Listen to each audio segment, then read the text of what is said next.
595. Good morning, everyone, and welcome to the August 13th meeting of the Memphis and Shelby County Land Use Control Board. My name is Mary W. Sharp, and I will be serving as your chairperson today. We will begin this morning's meeting with a roll call. Mr. Ragsdale, would you proceed, please? Thank you, Madam Chair. Mr. Gill? Here. Mr. Norman? Here. Mr. Oracle? Here. Ms. Wilbanks? Here. Ms. Scurlock? Here. Ms. Tolbert? Here. Chair Sharp? Here. We have a quorum. Thank you, Mr. Ragsdale. I would like to remind you that copies of today's agenda are located at the front right podium if you need them. If you wish to be a speaker on any case that is on today's agenda, please fill out an attendance speaker's card located at the front podiums. Once you have filled out the card, please bring it up front and hand it to one of our DPD staff members located at the left podium. When that agenda item is called, you will be given an opportunity to speak. At this point, I would like to read our conflict of interest statement. The adopted policy of the Land Use Control Board requires that any member of the board recuse himself or herself from any participation in the discussion or voting on any matter on the meeting's agenda in which he or she may have direct or indirect personal interest. The member shall vacate his or her seat during deliberation on any matter from which they have recused themselves. An abstention may substitute for recusal for the purposes of maintaining a quorum. I would like to now get approval of our minutes from last meeting. May I please have a motion? Motion to approve last meeting's. Can I get a second? Second. Okay, is there any discussion? Is there any discussion? Hearing none, I assume we're ready to vote. All in favor say aye. Aye. Aye. Those opposed, nay. Motion carries. We don't have any directors' comments today, and we would like to wish a happy birthday to Miss Desiree on the 1st and Miss Wilbanks on the 16th. Happy birthday. Mr. Ragsdale, may I please get a secretary's report for this month and an explanation of today's procedures? Thank you, Madam Chair. I don't have a secretary's report, so I'll go into the procedure and let the record show that Vice Chair Lowell has joined us as well. So the procedure for today's meeting: at the beginning of today's meeting, we will establish a consent agenda for those items where no one in the audience or on the board is requesting an individual public hearing. After the consent agenda is established and approved, we will move on to the regular agenda. For each case on the regular agenda, the DPD planner will give a presentation. This will be followed by the applicant's presentation and any testimony from others who support the application. The applicant and supporters will be given a total of 10 minutes. Following each speaker, the chair will ask the board members if they have any questions for that speaker. Next, the opposition will be given a total of 10 minutes to present their case. Following each speaker, the chair will ask the board members if they have any questions for that speaker. Finally, the applicant will then have a 3-minute rebuttal period under the same rules. Following all the presentations and after all parties have been heard, the chair will ask if the board members have any additional questions for anyone who spoke. Then the chair will close the public hearing portion of the case, entertain a motion on the matter, discuss, and then vote on the application.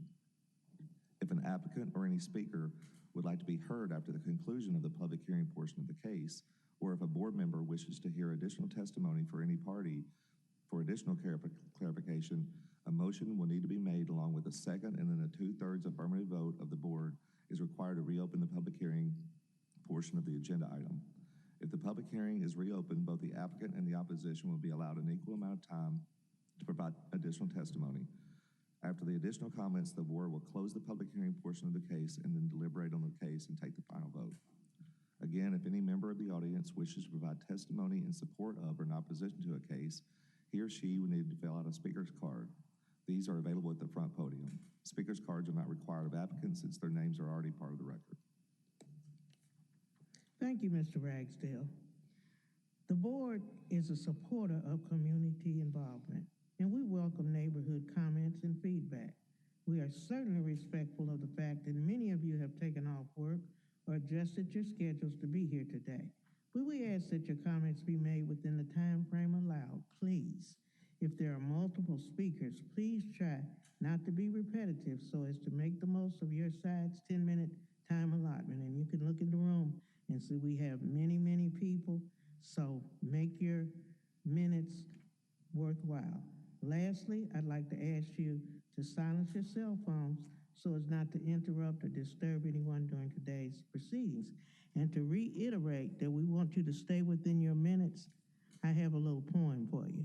Somebody said it couldn't be done when he with a chuckle replied, well, maybe it couldn't, but he surely wouldn't be one to say so till he tried. So he buckled right in with a trace of a grin on his face. If he heard it, he hit it, and he started to sing as he tackled the thing. Please stay within your 10 minutes. Okay? With our procedures now explained, I'm going to go to my right, Miss Lisa Wilbanks, who will be this morning's consent chairperson. She will read items number 1 through 24 as the consent agenda. Once the consent agenda is read, if you wish to discuss any of these items individually, please come forward and give us the item number, and we will pull that case. We will then vote on the remaining consent agenda items as one vote. And following the vote, we will hear the cases that were pulled individually. Ms. Wilbanks, will you proceed, please?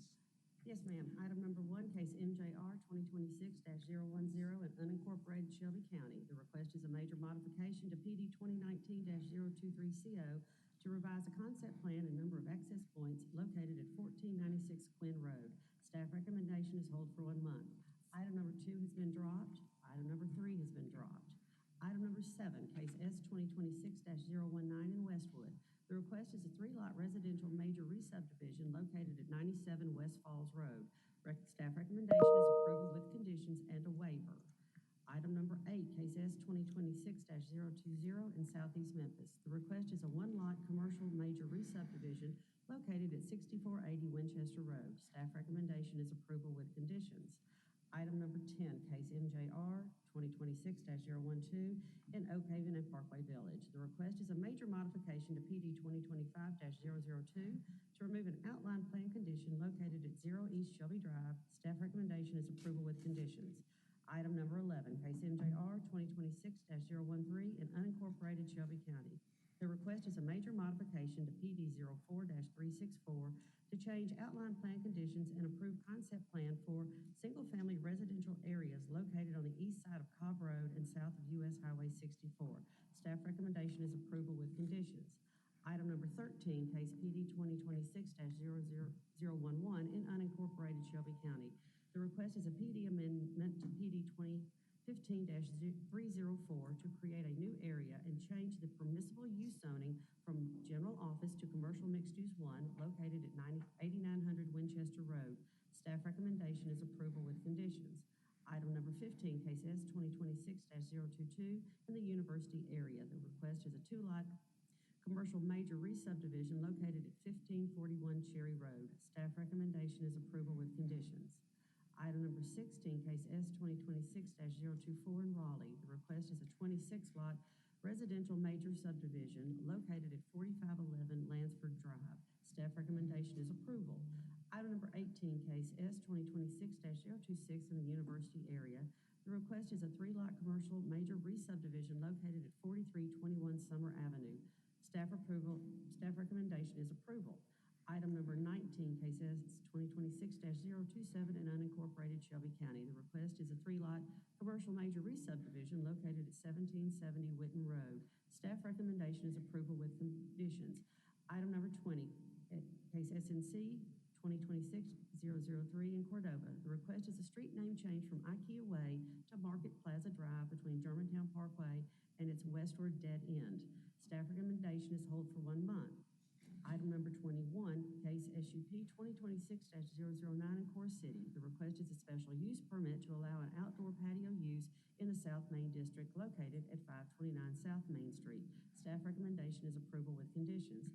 Item number 22, case SUP 2026-013 in the Jackson area. Request is a special use permit to allow a car wash in the CMU1 district located at 4628 Summer Avenue. Staff recommendation is a hold.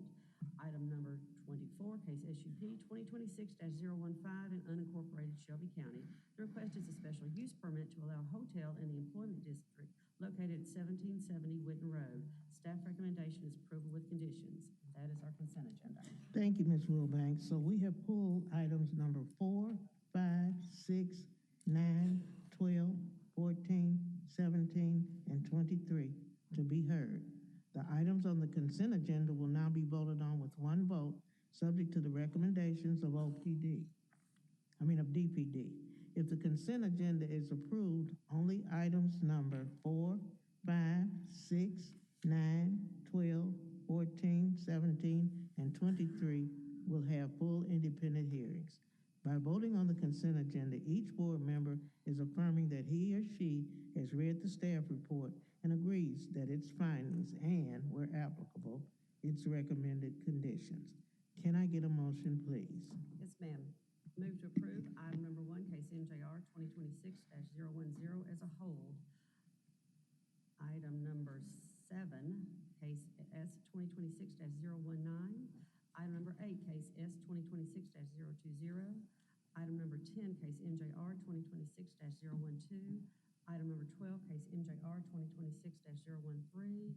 Item number 13, case PD 2026-011.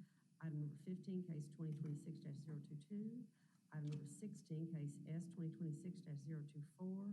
Item number 18, case S 2026-026. Item number 19, case S 2026-027. Item number 20, case SNC 2026-003 as a whole. Item number 21, case SUP 2026-009. Item number 22, case SUP 2026-013 as a whole. And case number 24, case number SUP 2026-015. Thank you, Ms. Wilbanks. Do I have a second? Madam Chair, excuse me, I believe there may have been, I just want to make sure that we got, it's item number 11 is on consent, and item number 12, it will be heard. I know Yeah, I that. said 12, Okay, and I didn't say 11. correct. Okay. But I think that the final read-through, I think you may have said 12 instead of 11. Okay. Item But number, I just want to make sure, just to be very item clear. number 12, case NJR 2026-013. Item number 12 will be heard, so Not item number will be 11 heard. is on. I'm sorry. Do I need to say the third time? Yeah, just make sure that Okay. item Item number 12, case NJR 2026. Item number 11. Gosh, okay. Item number 11. Yes. Case NJR 2026-013. Yes, thank you. Okay, we got it? Is there any discussion? Hearing none, I assume we're ready to vote. All in favor say aye. Aye. Those opposed, nay. Motion carries. Now we're going to go to our regular agenda. To my left, Mr. Gill.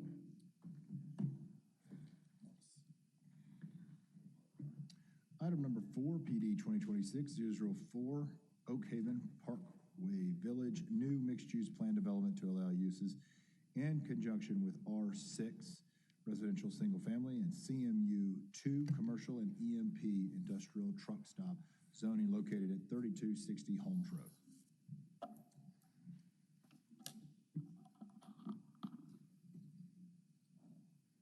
Okay, we'll hear it. The applicant, give us your name and address. Good morning. Sorry we were late walking up. My name is Thomas Hughley. I'm an attorney with Bradshaw Albert Stewart, 5350 Poplar, Suite 200, Memphis, Tennessee, 38119, for the applicant on the project. Okay, thank you. We'll hear it first. Go ahead. Good morning. This is Nabanita Nira with DPD presenting the case PD 2026-004 at 0 and 3260 Holmes Road. The applicant is requesting mixed-use PD to allow single-family residential, commercial, and industrial or truck stop zoning. These are the location map and vicinity map. On June 23rd, 166 public notices were mailed. The subject property is zoned RU3 on the north side and CMU2 on the south side. The surrounding land uses are residential, institutional, industrial warehouse, and vacant. The subject property is currently vacant. The preliminary plan on your screen shows Area A for residential, Area B for commercial, and Area C for industrial use. The proposed residential and commercial uses for Area A and Area B are allowed by right. However, the proposed use for Area C, truck stop or truck fueling station with convenience store are not allowed in CMU2 zoning district.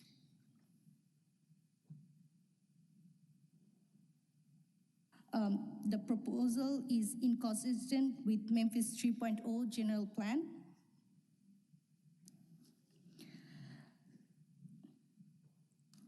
According to the UDC, while reviewing a special use permit application for convenience store or gas pumps or gas stations in CMU2 district, the LUCB and governing body must consider the proximity to other gas station or convenience store, as well as proximity to single family residential. As you can see on your screen, the proposed truck stop or truck fueling station is in a close proximity to single-family residential. The applicant previously submitted a rezoning for CMU2 to EMP at the subject property and withdrawn it before LUCB meeting. The UDC intends PD to promote high-quality environmental design, appropriate location for commercial or industrial, and consistency with Memphis 3.0. A planned development should not be functioned to place an intensive use in a district where that use would otherwise be prohibited.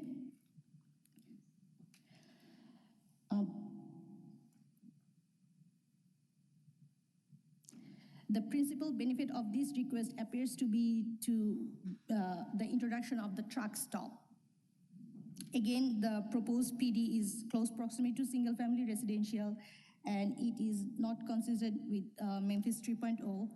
The residential and commercial use can be allowed with the conventional zoning.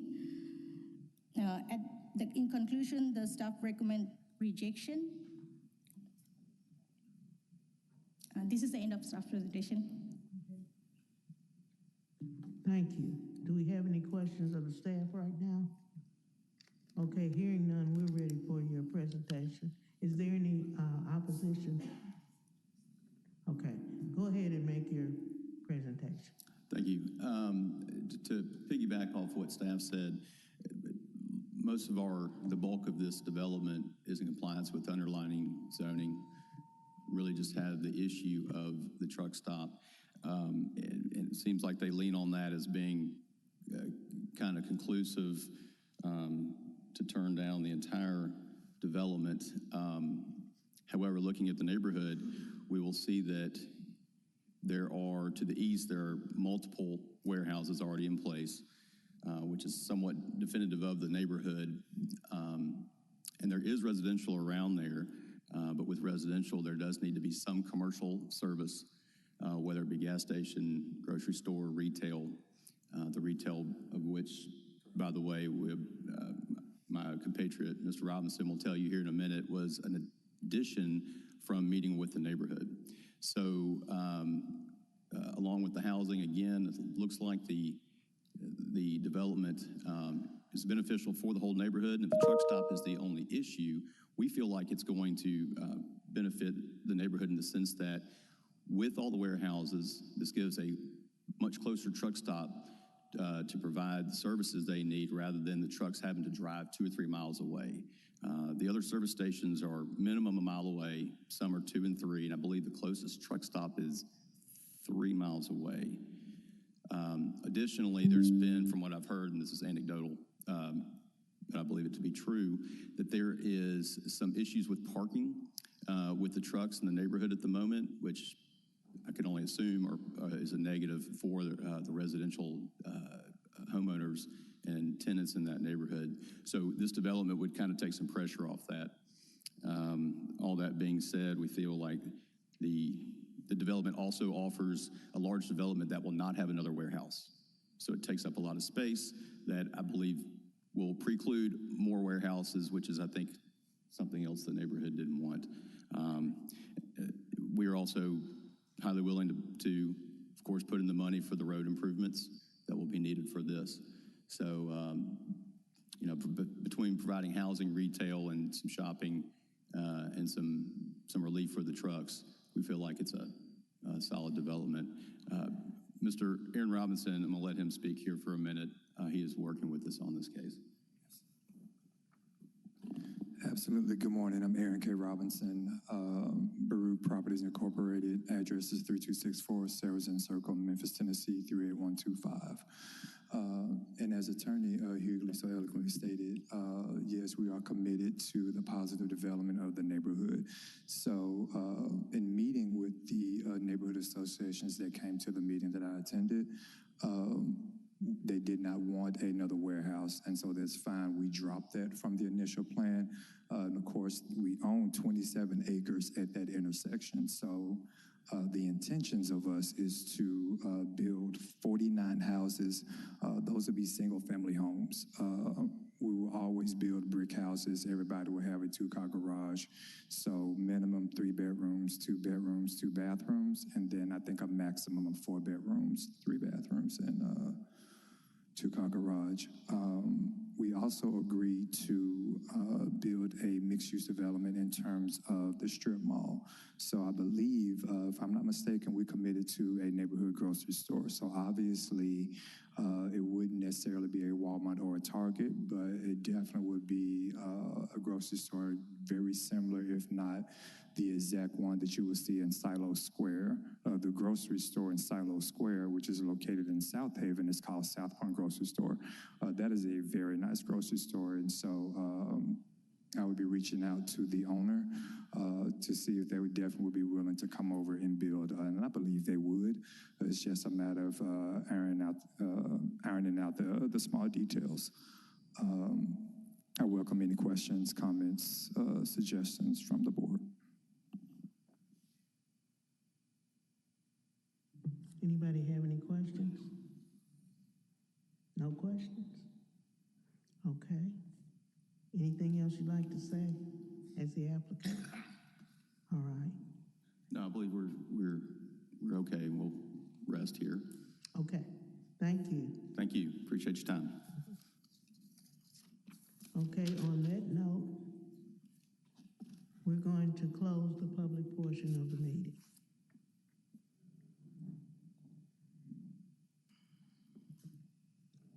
Can I get a motion? I can give a motion. Do you want any discussion? Oh, not yet. Motion to approve PD 2026-004. Second. Okay, we have a motion, we have a second. Is there any discussion amongst our board members? Any discussion? Okay, hearing none, I assume we're ready to vote. Are we gonna vote all together or one by I have one? a question. Who had a question? I'm sorry. Go ahead. This is discussion between us. Yeah. Okay.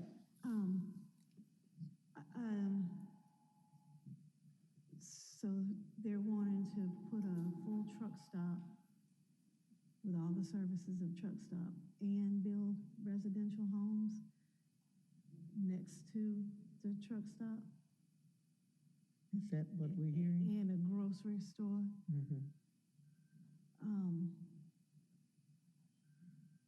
And of course, we've already received 3 opposition letters, but well, of course, the new neighbors would be aware that there's a truck stop. Did any of the opposition letters say why, other than just truck stop?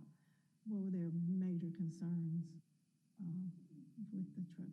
Okay, the opposition letters was in the, Okay. Yeah, I'm sorry. Okay. I just didn't know if there was further discussion on that. Just trying to recognize the. Well, looking at the opposition letters, there's just really one in opposition. They didn't want the gas station, they didn't want the warehouse. They're not doing a warehouse. Right. The other two just, I believe, just wanted more information. Yeah. So there's really just one. believe the opposition letters were they didn't have a community meeting, but Yeah, they had a community. I think they didn't have a community They meeting. did. They had a community meeting. And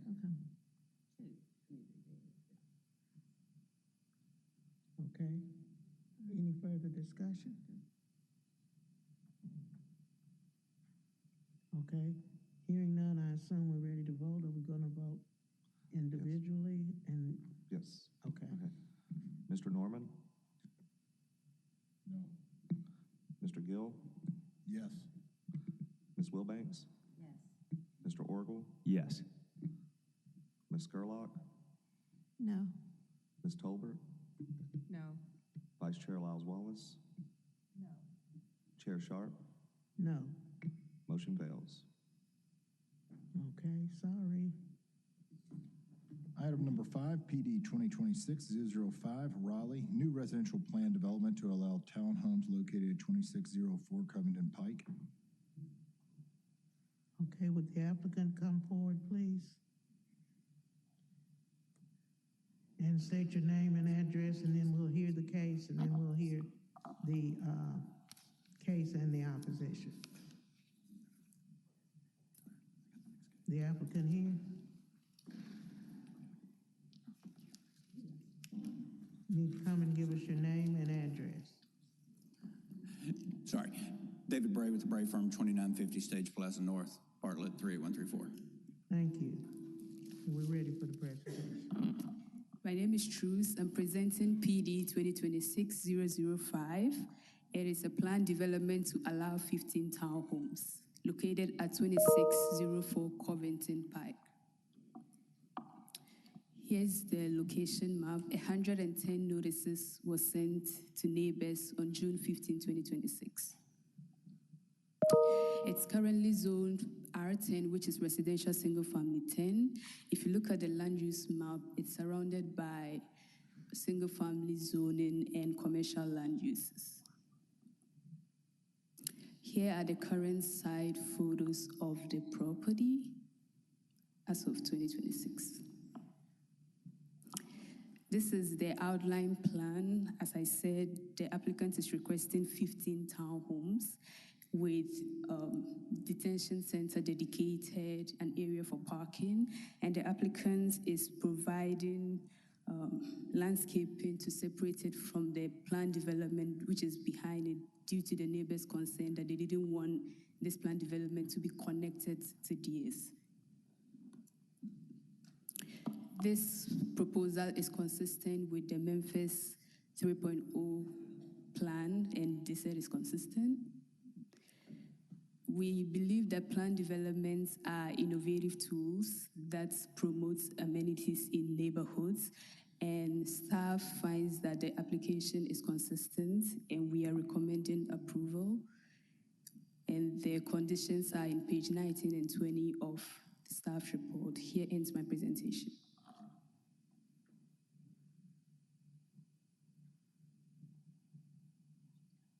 Okay, that's, okay. Do we have any questions of staff at this time? Okay, hearing none, we're ready for the applicant to make your presentation. Thank you, Shannon. So for those of you scratching your head thinking that you've seen this application before, you've seen one on this property before, same applicant. It was originally an application for, I believe, 7 single-family residences that would have connected off of Twin Woods and not had driveway access to Covington Pike. We ran into a couple of problems with the site. One is the amount of fill required on it. It sits well below the road. The bigger problem that we ran into as we got into design was that the sewer along that rear portion is actually higher than the natural ground is. And so that was a major hurdle to try and overcome. So working with the neighbors, talking with the staff, talking with the councilwoman, what we came up with was a plan to push everything closer to Covington Pike. That's why the lots have less depth now. They would have an alley behind them. They would actually access off of Covington Pike, and the only access we would have into Twin Woods is a pedestrian access, and that was at the request of the neighbors because there is a lot of cut through from the kids trying to get out to Covington Pike. So we would have that. Originally, with this plan, we had 16 lots. We moved, we took the last lot off on the north end, that's turned to the side, but on the north end, to create more of a buffer against the existing single-family residential. To the south of us is commercial, so the buffer was less of a concern at that point.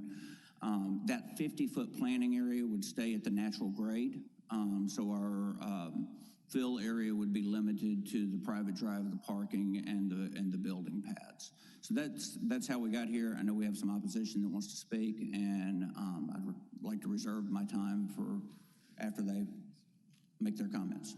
Okay, thank you.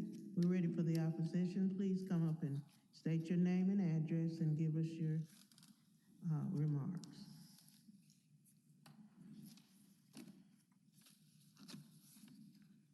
My name's John Casper. I live at 2857 Stage Park Drive, 38134. I'm the president of the Neighborhood Association. I've got some photos of the property here I'd like the board to see.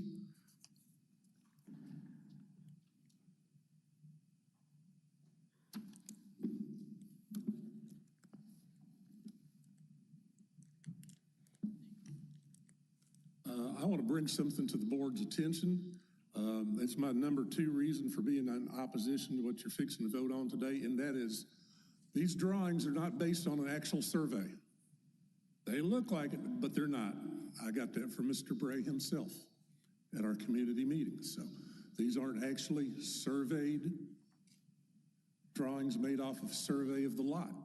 So what you're looking at could be encroaching on the neighbors. What you're looking at, they could be building a fence in the ditch that's going to end up between the east side of this property and the neighbors. So that's my number 2 reason. My number 1 reason is his drawing does not show the 2 storm sewers that go under Covenant Height. They are not in his drawing. I feel like that's very, very important for the Land Use Control Board, because you cannot build a home or another building on top of the storm sewer. That just can't be done. So with that alone, we're going to be back in here another day, okay? These missing details on drainage, and I wished I'd put those little arrows that show the water flow through there, and I didn't realize they were so hard to see when I put them in blue. They look great on a computer. But we've got 2 points of water entering this property and 2 points of it leaving, and both those go under Covenant Pike. And as I said earlier, the back property line on the east, there's a plan for some sort of fence, but it's going to be right there in the drain. The 50-foot planting area is going to drop leaves, grass. It's all going downhill, okay? Nobody's going to clean it. The drains are going to become clogged, ground saturated. People's houses might be flooded. That's hard to say. I think Mr. Bray needs to come back again showing us some drainage solutions. Last thing I'm going to wind up with is building a house on the side of a dirt hill is a terrible idea. It really is. We're not Nashville where everything's built on rock. You dig down till you hit rock. There's nothing there but dirt. And when the ground gets saturated with some of our monsoons that we're known to have between the droughts, the water's going to go under the houses, and the natural tendency is for the house to slide downhill. And any questions? Did everybody get to see the drawing or the photo? Okay. One last thing I meant to ask. Has anybody here set foot on the property besides me and Mr. Bray? I think it would be great if you went there in person and looked at it. I really do. Thank you. Okay, thank you. All right. Give us your name and address.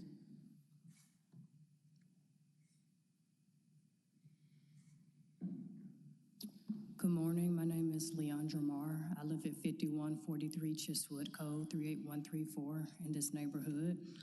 Unfortunately, I'm not as prepared as Mr. Casper was this morning. I didn't find out about this proposed land use until a few weeks ago. But I have actually been on the area in addition to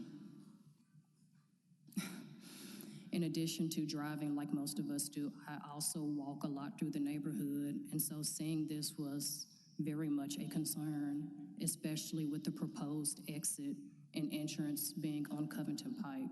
There's a lot of pedestrian traffic, and there's also a lot of car traffic, and I'm very concerned about the possibility of someone getting hurt, especially the young kids, because there is an elementary school not far from this location.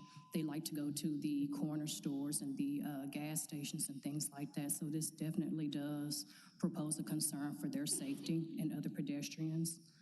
Also, these 15 townhomes look like they're going to be zero-lot homes, and they do not match the history and the current single-family plans that are in the neighborhood. And that is also something that is not really contributing to the heritage and the development of our neighborhood. And those are my two main concerns. And like I said, I wish I had been more prepared for this, but I didn't find out about this until just a few weeks ago. But I did want to still come and say something to let you all know that people are concerned and have some opposition to this plan. Thank you so much. Thank you. We have one more. One more. Mr. Scarborough, can you give us your name and address? Jim Scarborough, 2605 Covington Pike. I'm right opposite Covington Pike from the development. My concern is drainage. All that water's coming right across Covington Pike into my property. It's already filled that drainage ditch up since they've started clearing it with a lot of debris and sediment. Once they get it built, if they get it built, there's even going to be more runoff with the roofing and street and sidewalks and everything else. So my main concern is, where's all that water? I know where it's going because it's going on my property. I've dug out the drainage ditch. It was just a small creek almost before they built all the subdivisions and widened Covington Pike and everything. But I put riprap and rock and erosion cover down over 3/4 of it. And when we have a really hard rain, like a year and a half ago, we had 10 or 12 inches. It even overflowed my bridge. So now there's even going to be more water coming down. So that's my concern. Okay. All right. Thank you.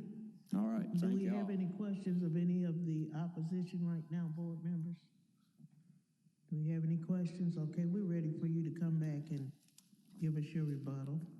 Thank you. Dropping things here. I made a couple of notes so that I could hit the areas in question. The first having to do with the survey. We have recorded plats on 3 sides of this and a dedicated road on the 4th side. So we're confident on where the property is, and prior to it being platted, we'll have a finished survey done on it. As far as the storm sewers, they don't typically show on an outline plan or a preliminary plan. We are aware of them because the previous approval that went through, we got started on grading plans. That's how we know the deficit we have on fill material on this site. There is a large drainage conveyance that goes out there where common open space B is. That's actually part of a drainage easement, the little crosshatched area. That's where our drainage will go out. That's why we have that detention designated there. So we'll have storm sewer that crosses the private drive, and then storm sewer that connects back up into the northeast corner of the development where the drainage lines come out of the existing subdivision. That was on the storm sewers. On the traffic, one of the things that we discussed at the neighborhood meeting was getting a median cut in the location where that drive would come out. Based on the proximity of the median cut to the north, I don't think city engineering would be agreeable to that. We are more than welcome to, more than happy to ask the question, and if they are, we would make those modifications. But I believe this is going to end up being a right-in, right-out situation for this development. But that'll be a known factor for anybody buying in here, because that'll be in place before they were to buy in here. As to traffic and the impact with 15 units, this is going to produce about 120 to 130 trips per day. We will do a traffic impact analysis as we go through the construction plans with city engineering. If further improvements are warranted, that would be on the developer as one of his responsibilities. But based on the existing traffic on Covington Pike, I don't anticipate that 120, 130 trips spread out over the course of the day is going to have a big impact on Covington Pike. And then the other comment was that it was not consistent with the area. If you go back and look at the overall plan, you see we have single family to the north, we have single family to the east.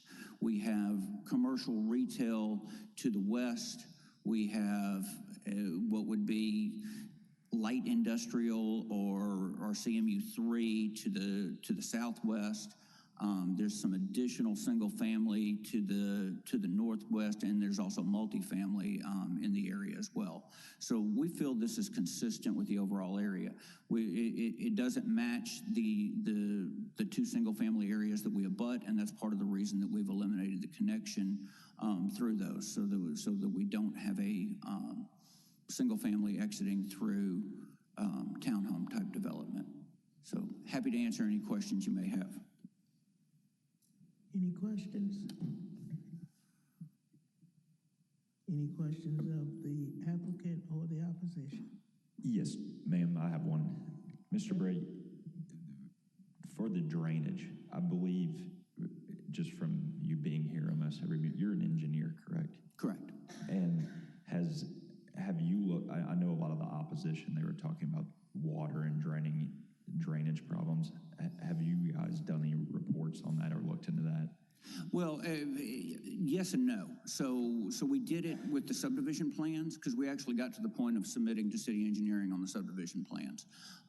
However, with the new design, we've got a grading plan, but we don't have the drainage all worked out at this point, because that's going to change some with the location of where the pipes are going to be and where the detention will be. And correct me if I'm wrong, when you work on your drainage plan, I believe it's illegal for you to let water drain, and engineering would never approved if you let it drain on someone else's property. Is that accurate? We're not allowed to increase the peak rate of flow. Okay. And that's what the detention will do. Okay, thank you. And that's a requirement of city engineering. Thank you. Any other questions before I close the public portion? Okay, I'm going to close the public portion of this meeting. Can we get a motion? Motion to approve PD 2026-005. We have a motion, we have a second. And Madam Chair, if I could, there was a friendly amendment that we had, but since there was opposition, we want to make sure that that's clear, that there is an amendment, so I wanted to read that, if that's okay. Okay, thank you. And so there is a revised concept plan that was sent out that reduced the number of lots from 16 to 15, I believe. And we also need to strike outline plan condition number 1 and replace it with uses permitted 15 townhomes. So it's got the revised concept plan that shows the 15 and then the outline plan condition that states 15 instead of 16. Okay, can I get a second to the motion as amended? Yes. Thank you. Okay. Any other questions? Okay, I assume we're ready to vote? All right. We do a roll call. So, Mr. Gill? Yes. Mr. Norman? Yes. Mr. Orgel? Yes. Ms. Wilbanks? Yes. Ms. Tolbert?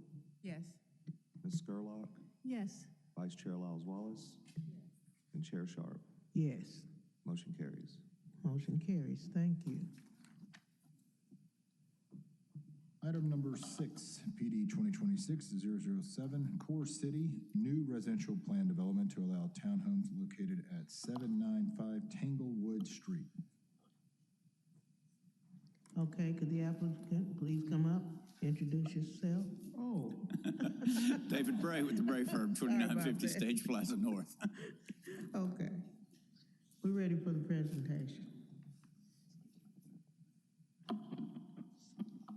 Good morning, Kendra Cobbs, Division of Planning and Development. So this is a residential plan development request at 795 Tanglewood Street.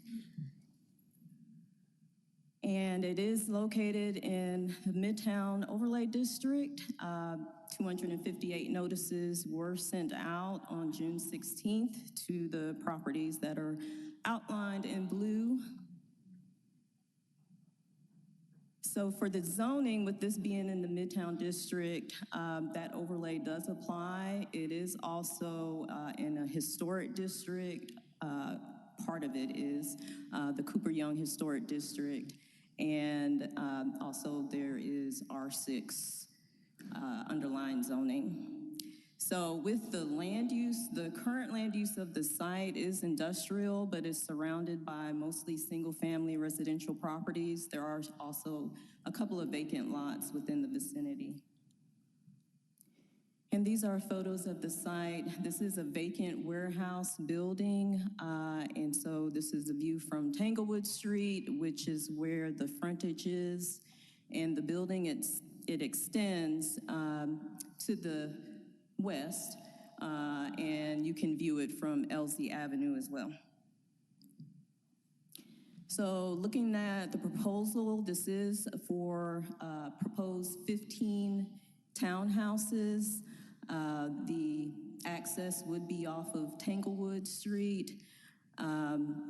Also, there would be private drives, and mainly the townhomes would be accessible through the private drives and rear-loaded garages. So, and then most of the properties are internal, or most of the units would be internal, but then you have 6 units that would front Elsie Avenue.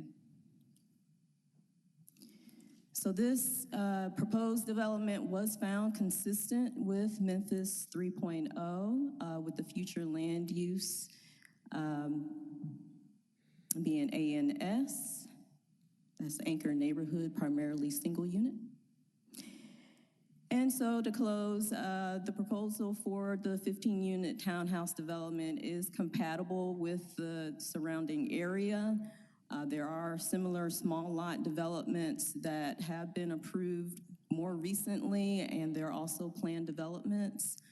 And then also with other properties in the area being zoned R6, this development would be consistent with that. The lot sizes would be a minimum of 1,575 square feet. And so there were 2 neighborhood meetings, and so there were concerns within the community that were discussed at those neighborhood meetings, but with the adjustments to the proposed plan, the concept plan, the community members' concerns have seemingly been met. So with that, the project will not have substantial or undue adverse effect upon the adjacent property or the character of the neighborhood, and therefore staff is recommending approval with the outline plan conditions. That concludes my presentation. Thank you. Thank you, Ms. Cobb. Do we have any questions of staff at this time? Okay, hearing none, we're ready for your presentation, Mr. Bray.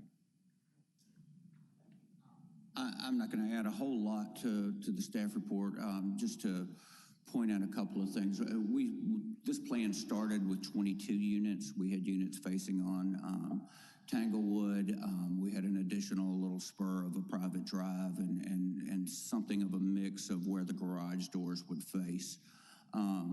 So the first change to the plan came from the fire department concern about access to the western part of the site, so we made some changes there that dropped the units a little bit.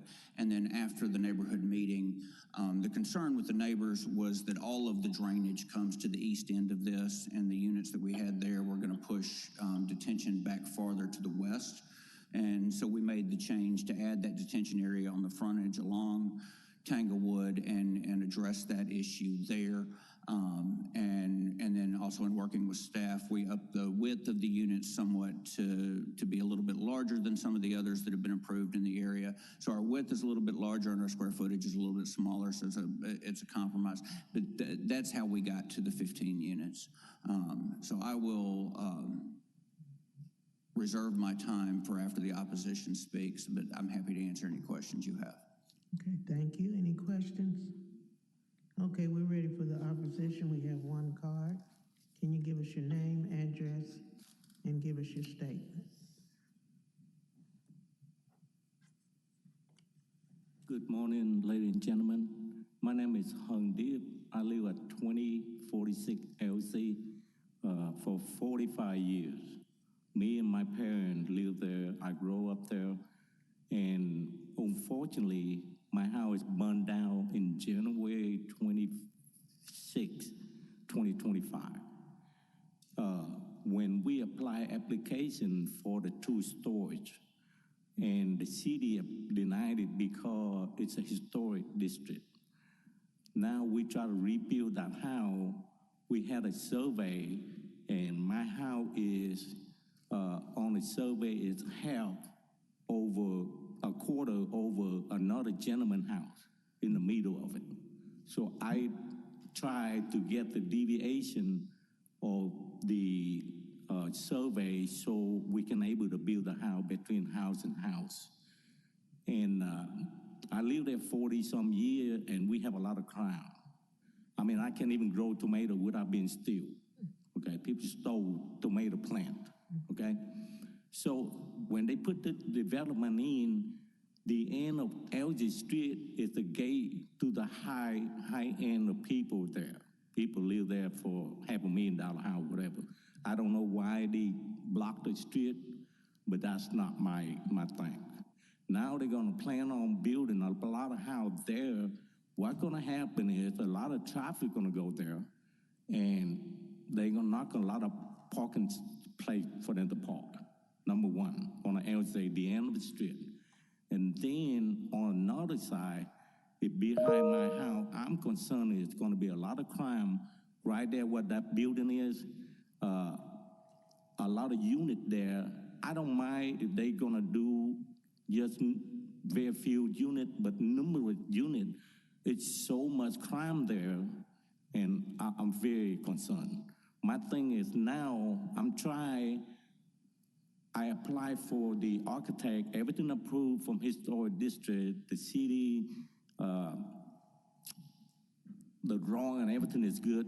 And then 2 weeks ago, we have the contract to come out fixing to build a house. We realized the property line is over another gentleman's house, so we're not able to get 10 foot in the between of house and house. So now we try to apply the application for to able to build because the city complaining that because my land have to have easement. I got that. It's not a big deal. I can move back for the easement. The problem is now my land survey already over another gentleman quarter of his house. So I don't know what we're gonna do except for apply application for the 5 foot instead of the 10 foot between house to house. So right now, the unit that he's talking about in the Tanglewood, I don't mind them to have there, but they need to redo that number from the front of that Tanglewood back down a little bit. Because right now, it's so many units, it's gonna be so many traffic. And if you look on the end of 2046 LZ, it's a gate there. I don't know why they put the gate there to prevent from people go through that. Now they're gonna have a bunch of units there. Then nobody able to park there. I mean, it's gonna be a traffic in and out, and a bunch of kids live on the opposite street. They're gonna have issue. A lot of kids. I mean, they play in the street. I lived there for 40-some years, and I know kids. They play basketball. I mean, it's nothing wrong with their plane, but it's so now, it's so many traffic, they're gonna be safety concern. So right there by Tanglewood, the detention area, those how have to be reduced, the unit. They way too many units there. And that my concern is, my house, if you look up I got it right here, I forgot to print it, the picture. But my house is like almost a quarter inch over another gentleman's house on my property line. So the city I already applied application for the architect and everything. We showed them the dimension and everything. We approve it. We got the people coming out fixing to put the lot, drawing and all that, and put cement in.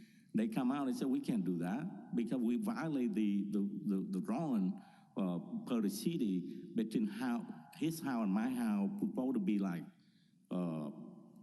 10 foot, but we can't unless he tear his house down. I don't think he's gonna do that. But I'm just saying, so I don't know how we gonna able to get this resolved. Okay. Okay, thank you. Do you have any questions? Thank you. Do you have any questions of him at this time? Okay, if not, we're ready for you to bring your rebuttal. Thank you. So for those that may not have caught it, he is the northwest corner of the intersection of Tanglewood and Elsie.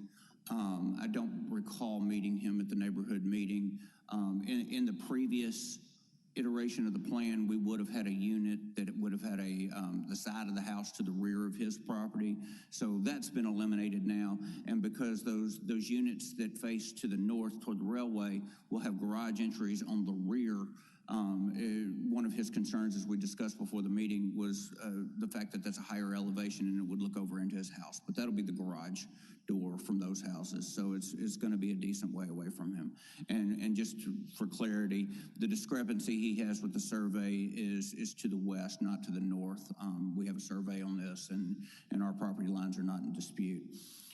As to the issue of crime, you saw the pictures. This is an abandoned warehouse on this site. A development in here will be a plus to the area. And I failed to mention before, one of the biggest neighborhood concerns was short-term rentals. And we have added that to our covenants, that there'll be an HOA that prevents short-term rentals so that we're not going to have the Airbnb situation. Again, happy to answer any questions that you have. I think I've hit all the high points. Okay. Any questions? No questions? Okay. Well, we're going to close the public portion of this meeting. Can I get a motion? Motion to approve 2026-007. Okay, we have a motion. We have a second. Do we have any discussion amongst our board members? Any discussion? Okay, hearing none, I assume we're ready to vote. Do you want to vote? We can do a roll call. Ms. Wilbanks? Yes. Mr. Orgel? Yes. Ms. Skerlock? Yes. Ms. Tolbert? Yes. Mr. Gill? Yes. Mr. Norman? Yes. Vice Chair Lyles Wallace? Yes. And Chair Sharp? Yes. Motion carries. Motion carries. Thank you. Okay, next item on the agenda. Item number 9, SUP 2026-011, unincorporated Shelby County, special use permit to allow a cell tower in the residential single-family 8R8 district located at 7560 East Shelby Drive. Okay. Can you give us your name and address, please? Record Robert Grant. I'm an attorney for AT&T Mobility. My address is 1578 Highway 44 East, Shepherdsville, Kentucky. Okay. Thank you. We'll have the presentation now. Good morning, Mason Ostadnia with DPD. As we presented this case last month, I'm going to go through it pretty quickly. So this is in the residential single-family district, R8 to be precise. And they are getting part of the parcel that is currently a church in, and they want to have 155 monopole cell tower. Our requirement for this zoning is 150 feet from any residential single-family homes, and they are almost around 185. We believe that this is consistent and it does not do any harm or damage, and we are approving it with a few conditions here. I believe Mr. Grant has also a new site plan that I can pull up that one. That concludes my presentation. Happy to answer any questions. Okay, thank you. Do we have any questions of staff at this time? Okay, hearing none, we're ready for your presentation. PowerPoint presentation up, please. Thank you for hearing this again today. I see some new faces on the board. We spent a lot of time talking about the need for this facility and why it's located where it is at the last meeting. If you have any questions, feel free to ask them. I'm not going to go through that material again. I certainly agree with the staff conclusions that this proposal meets all the requirements of your zoning ordinance, certainly meets all the requirements of Tennessee law and federal law. Did you? Is it the one? Can you get that up for us? Next slide, please. Even though what we have proposed meets all the requirements of the ordinance and state and federal law, we did hear the concerns of area residents. And so we spent the last month, we've been busy. We went back to the drawing board. We do have some revisions to our site plan. And we made a good faith effort to address those concerns. One of the biggest concerns that was expressed was some flooding problems. They were concerned that there was runoff from the church property into their neighborhood, into their homes. So this modified site plan includes a drainage plan with a water retention basin. Can we go to the next slide? That's the water retention basin shown there on the site plan. Next slide, please. One of the other things that they seemed to be concerned about quite a bit was that this tower was a little taller than what's normal in the county. So we did a survey of the FCC registered cell sites. This is a map of that. As you can imagine, for an urban area with a population and commercial and business, businesses that this community has, there's a lot of infrastructure in this community, and we're working really hard to stay pace with growing changes to the technology. Next slide, please. In Shelby County, there are 410 FCC registered towers that provide service to Shelby County's 1 million residents. What that does is it provides for their health, safety, and welfare. As we discussed last month, I won't go into all of that again. 60 constructed towers exceed 300 feet in the county. The average height of the towers in Shelby County is 219 feet. This is considerably taller than the 155 that we have proposed with our original application. That does meet the requirements of your ordinance. However, the neighbors were concerned about the height of the towers. So our engineers took a look at this, and they can go as low, can you go back one more, please? They can go as low as 120 feet as an alternative. We're willing to do that at your pleasure, your decision, your vote. But we want to make it clear that it doesn't come without a cost and coverage in service to the community. Next slide, please. This is the coverage at 155. What we're looking for is the green, the big splashes of green. We're right in the center. You saw this slide last month.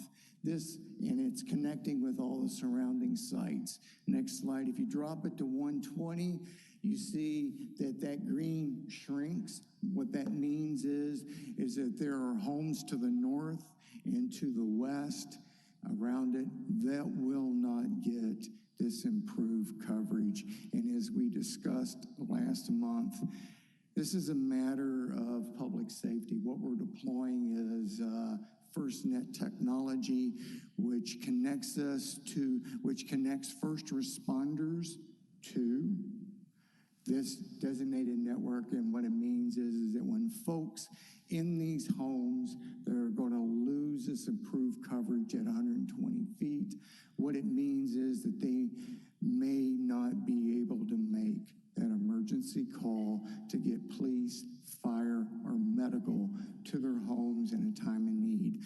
As we discussed last month, over 80% of all homes have dropped landlines. They rely exclusively on their mobile devices. And according to federal statistics, 80% of all E911 calls are made with a mobile device.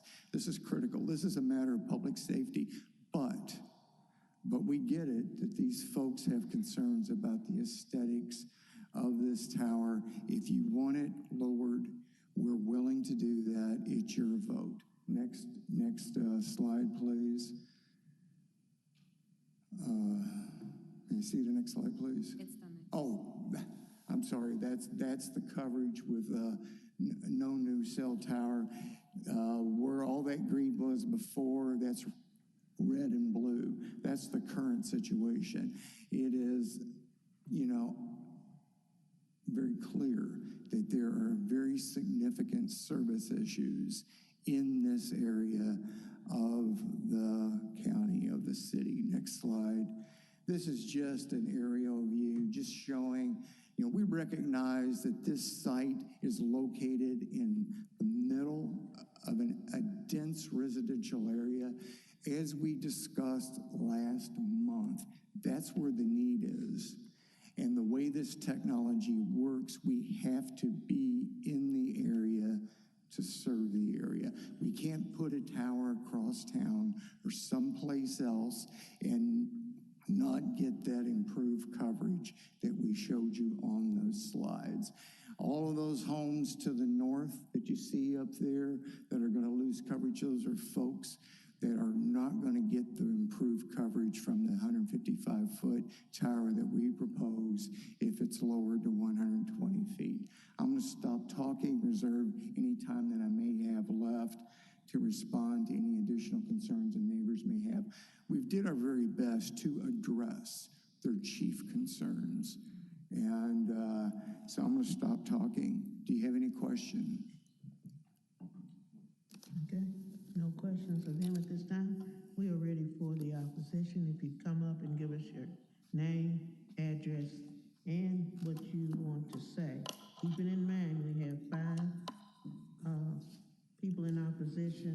We got 10 minutes. That's approximately 2 minutes each. So try not to repeat what the other person said. And we got you. Good morning, Chairman, board members. My name is Eunice Jackson Rogers. My address is 7549 Espy Cove. On the left of me, you will see my neighbors. All of them did come out. I do have additional almost 50 from the petition signatures of the neighbors that could not make it out. Some of them I could not make it to due to I had a surgery, but I couldn't walk around and get it, but they was willing to address. I first want to thank you all for the time that y'all allowing to listen to our concerns throughout our community. And today we'd like you to consider that this application for our families that we're requesting, discussing for years to come would be denied.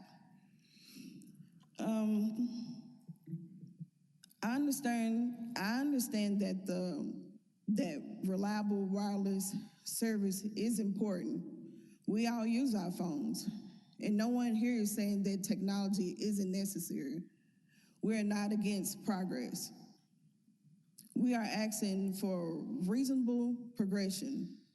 We're asking just not to place the burden on the neighborhood, but to use other alternatives. We're not asking for special treatment. We're just asking for them to just consider the impact of the economy. They did not inform us of the new additional information today. So my written things that I wrote down will reflect only the things that we prior talked about. We did send emails from the Richwood Association, but none of them did not comply or reply back to us. So we was under the impression that they did nothing or any concerns. So we just ask that you just take in consideration of what we're saying. We know AT&T is one of the largest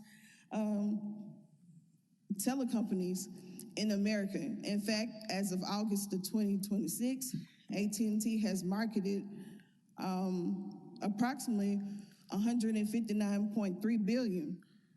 So whether the tower is to be built somewhere else is not determined by AT&T's future, but ours is.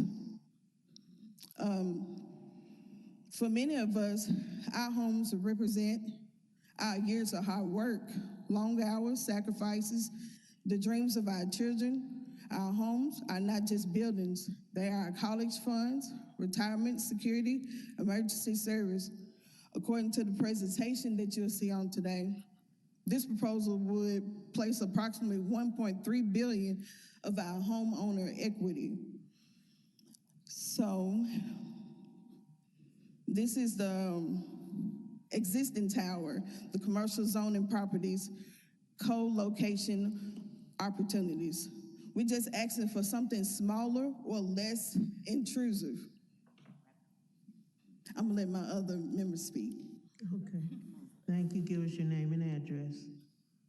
Thank you. Hello, my name is Dr. Celeste Williams. I live at 7583 SB Cove. Next slide, please, and thank you so much for hearing us again. As we presented last in July, there were several things that concerned us. Aesthetic, economic burden, and fairness and disparity. So just looking at this chart, we saw there was a trend in that there are about 5 cell towers within 1 mile of us already, and there are about 4 AT&T towers within 2 miles of us. So I just went back to gathering additional information about reviewing applications for cell towers in residential neighborhoods and other neighborhoods. And so first I looked at the city of Memphis and Shelby County, and I saw there were 2 towers. One was Forest Hill, Irene area. This was a Verizon Wireless 130-foot stealth design that was approved by the board. And then there was another one that was a 125-foot monopole on a church lot again. The citizens came out and they said no. They didn't like the code. They didn't like the fact that it would be 500 feet from their school. And so they argued for the well-being of their children and their neighborhood. And this board denied it. And I want you to notice that, well, this current application places a hazard within 100 feet of a preschool and daycare. Next one, please. So while we may not all agree on the health hazards, we all have to agree on those physical hazards to those children. Electrical burn injuries, that's about 20% of those types of injuries occur outside where children just wander around and get into high voltage things. There's a fire hazard. There's that diesel exhaust from that giant diesel tank that's going to be sitting on the property, and there's falling debris. And the school is located within that fall zone. Now, some communities have buffers, but I couldn't see if Shelby County had a buffer for that for school zones. Next one, please. So you can see, this is the ad for the current daycare and preschool that's on that property. On your survey, you don't say anything about how far the cell tower is going to be from the required recreational area of that daycare. There is no construction plan to ensure the safety of those children for doing the construction, doing the operation, doing the maintenance.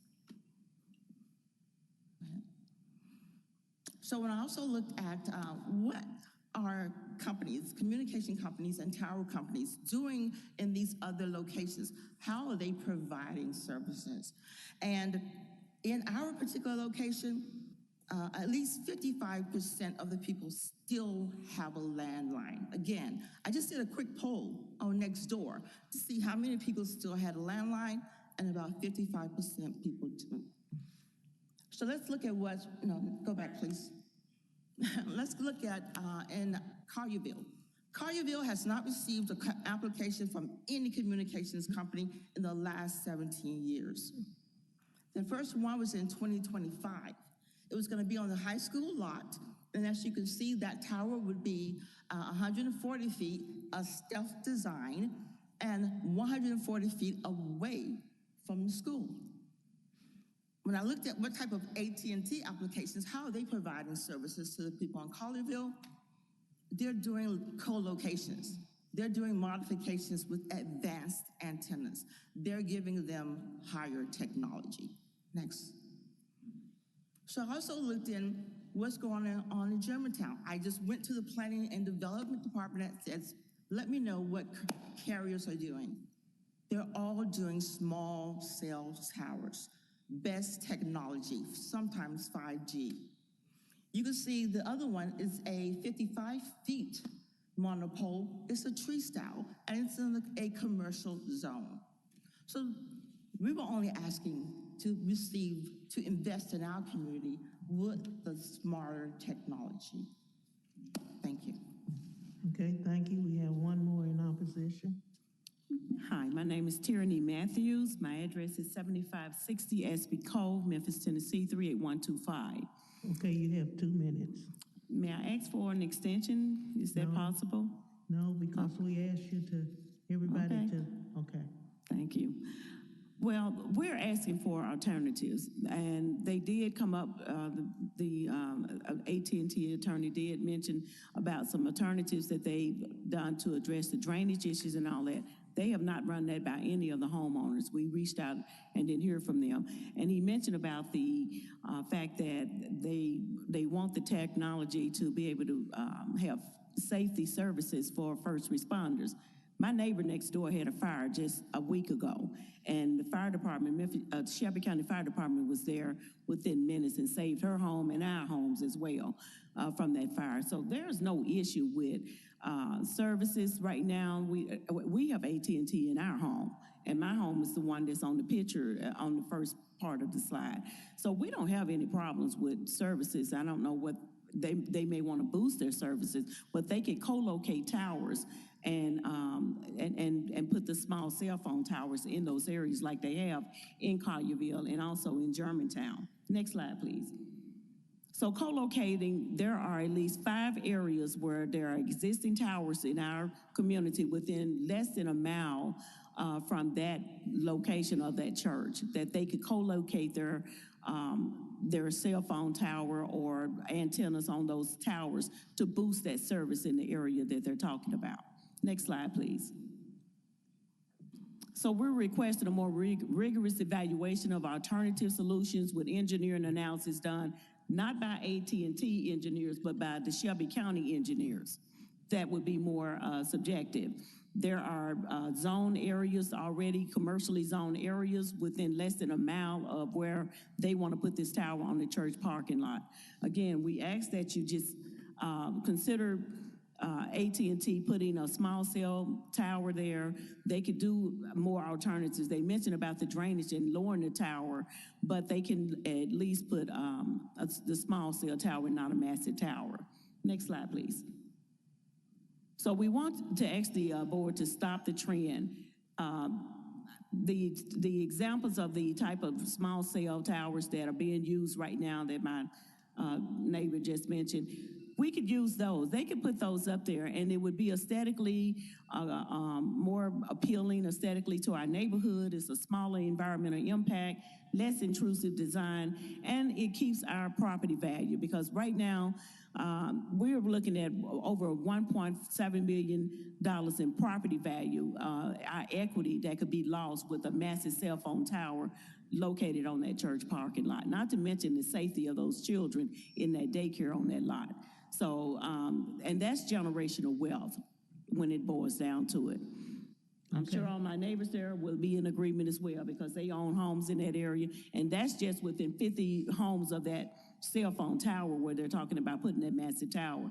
We're talking $1.7 million equity loss in homes, and being able to resell our homes or get the value out of our homes if that massive tower is there. This type of design doesn't have as much of an effect on our equity. So please, deny it. Thank you. Okay, do we have any questions of the opposition before we get back to the support? Okay. Questions of the opposition. So you mentioned, the first speaker, you mentioned that some of your presentation was based on information you had before hearing from AT&T today. Is that correct? Yes, sir.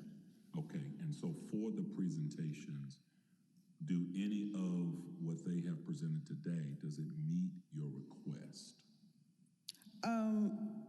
If the design look as the one above, then it would meet our request. We wasn't completely denying no service, but we just want to be evenly considered in the fairness. So it would not meet our requirements that we were asking. That's what we was asking with the picture above. Okay. Sorry. And I do, and this is not a question, but this is a statement for all of them. As you have presented, there is a body of knowledge that the board members of the board are aware of, where there are actual towers being built in some spaces where you say that they are not. And I wanted to make sure that the clarity of it is, we can pull that information up from sitting here to see where towers are being located. And so in some of those spaces where you thought there may not be towers, there are actual towers under construction even as we speak, and some that have already gone in an advanced process. AT&T has already registered this tower for this particular location with the FCC. Thank you. That's it. Thank you. Okay, thank you. Okay, we're back to the applicant, and we didn't hear the two people in support. She's absolutely correct. This has been registered with the FCC. It's part of our due diligence. And it's one of the first things that we do when we start one of these development projects. I jotted down a few notes that I'd like to hit. I think you're correct that they prepared their presentation without knowing the changes that we've made. And but anyway, there was some discussion about equity loss. We filed with our application a report from an appraiser that who's done studies in similar communities as Memphis and determined that a cell site does not impact property values. There was some discussion about health effects, and I'm sure this board is already aware that state and federal law prevent you from taking those issues into consideration. There was some discussion about things falling off the tower. There's an engineering report submitted with the application. The tower is designed with a 0-foot fall zone radius. What that means is it's designed to kink or to fold over on itself within the existing lease compound. It does not fall like a tree. I've seen engineers testify before that if a wind event comes through big enough to damage this cell site because of the significant foundations, there won't be anything left for it to fall on. Finally, there was some discussion of co-location. We submitted materials with our application application that shows the radio design search area. There are no tall structures within the radio design search area where this tower needs to be. If we move it outside of that search area, as we discussed last month, it interferes with those surrounding sites that you saw on those coverage plots, those easier. So you end up getting a degradation of service, not an improvement of service. She's absolutely right. We do co-locate, and we co-locate a lot. I do a lot of leases for AT&T for co-location. That is our preferred solution when we need to resolve service issues in an area. That's where we go to first. There's a report filed with and two reports, in fact, that discuss this issue in with the application materials. There were no co-location alternatives. What we had was a residential area that needed service, that desperately needed service, and we needed to figure out a way to do it. Your ordinance says in a residential area, go to an institutional property, and a church is defined as an institutional property. This is the preferred location. This parcel is the largest parcel within the search area. It is hands down the best, and as our site selection report demonstrates, it's the only available alternative. There was a couple of other smaller churches that were not interested. This is the only place we can put this tower to provide for these neighbors in this area. This is the only place we can do it. And in terms of the small cell, our plots show you as the tower gets smaller, the coverage gets worse. In fact, we're working on a site in another community right now where there is a small cell in place. It's not getting the job done. So we're going in now and looking for a location and designing a new macro site like we're proposing now to get the job done. So I'm going to stop talking. Thank you. Any questions? Yeah, you've used your 13 minutes, but we had two people that were in support. Yeah, that would be the pastor. I believe he's here. He's got some letters from church members and community members that support. So not everybody are not in support of this. If you want to, I know I used my time. Yeah, He's you here. used your time. All right. Okay, and so that's what I was trying to stop you so that they could have a chance to say something, but your time is up. It's hard to stop a lawyer from talking, isn't it? Oh. Thank you. Sorry about that. Unless we want to hear anything from, they give them 30 seconds each? No? Okay. All right. Okay, do we have any further questions of the applicant and or the opposition? Okay, hearing none from our board, we're going to close the public portion of this meeting, and we are calling for the motion.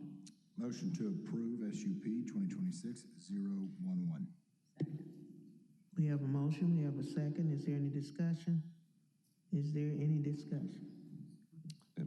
Madam Chair, I do think that there were a couple of things that we needed to address add as conditions. One, the applicant did propose a site plan that had grading and drainage and detention, so we would want to add a condition number 4 that would be applicant shall submit a grading, drainage, and detention plan to city engineering, to county engineering for administrative approval. So that would be one. And then if there was any discussion about the height, y'all would just need to address that, so. Okay, well, we have a motion and we get a second again as amended, if you don't mind. Okay, thank you very much. I assume we're ready to vote. Okay, I can do a roll call. Mr. Gill? Yes. Ms. Wilbanks? Yes. Ms. Tolbert? Yes. Ms. Scurlock? Yes. Mr. Orgel? Yes. Mr. Norman? No. Vice Chair Lyles Wallace? Yes. And Chair Sharp? No. Motion carries. Okay, thank you. Item number PD 2026-009, Cordova, new residential plan development to allow 84 single-family lots located at 1277 Dexter Lane. Okay. Can the applicant give us your name and address?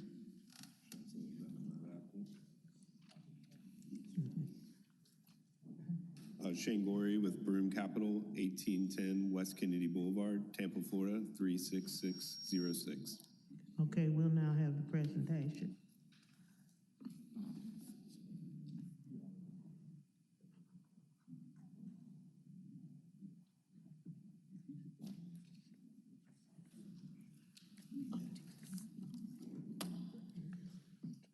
This is Nabanita Nira presenting the case PD 2026-009 at 1277 Dexter Lane.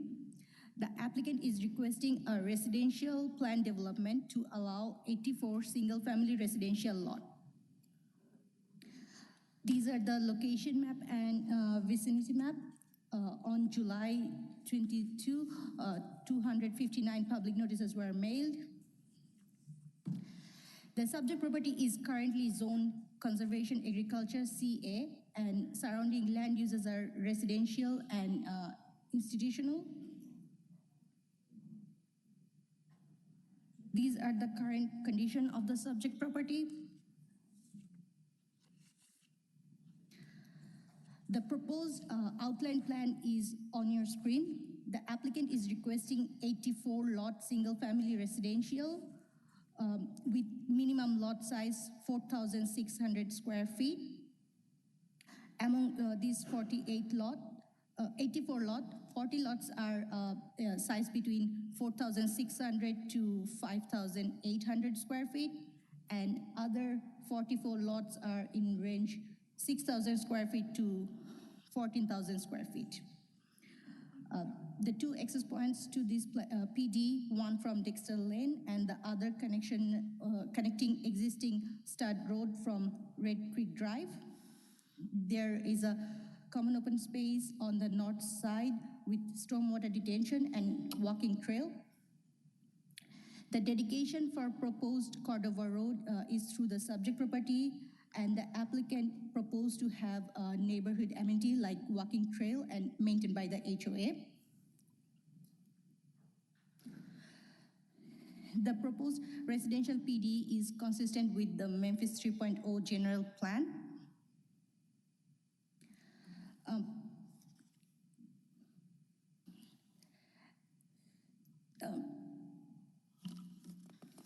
We received 72 neighborhood opposition letters and counting, and multiple phone calls regarding this application. Their main concern are traffic, infrastructure, drainage, and rental development. After the neighborhood meeting, the applicant submitted the revised plan that we seen, where they reduced the lot number from 94 to 84. As I already mentioned, the PD is consistent with Memphis 3.0.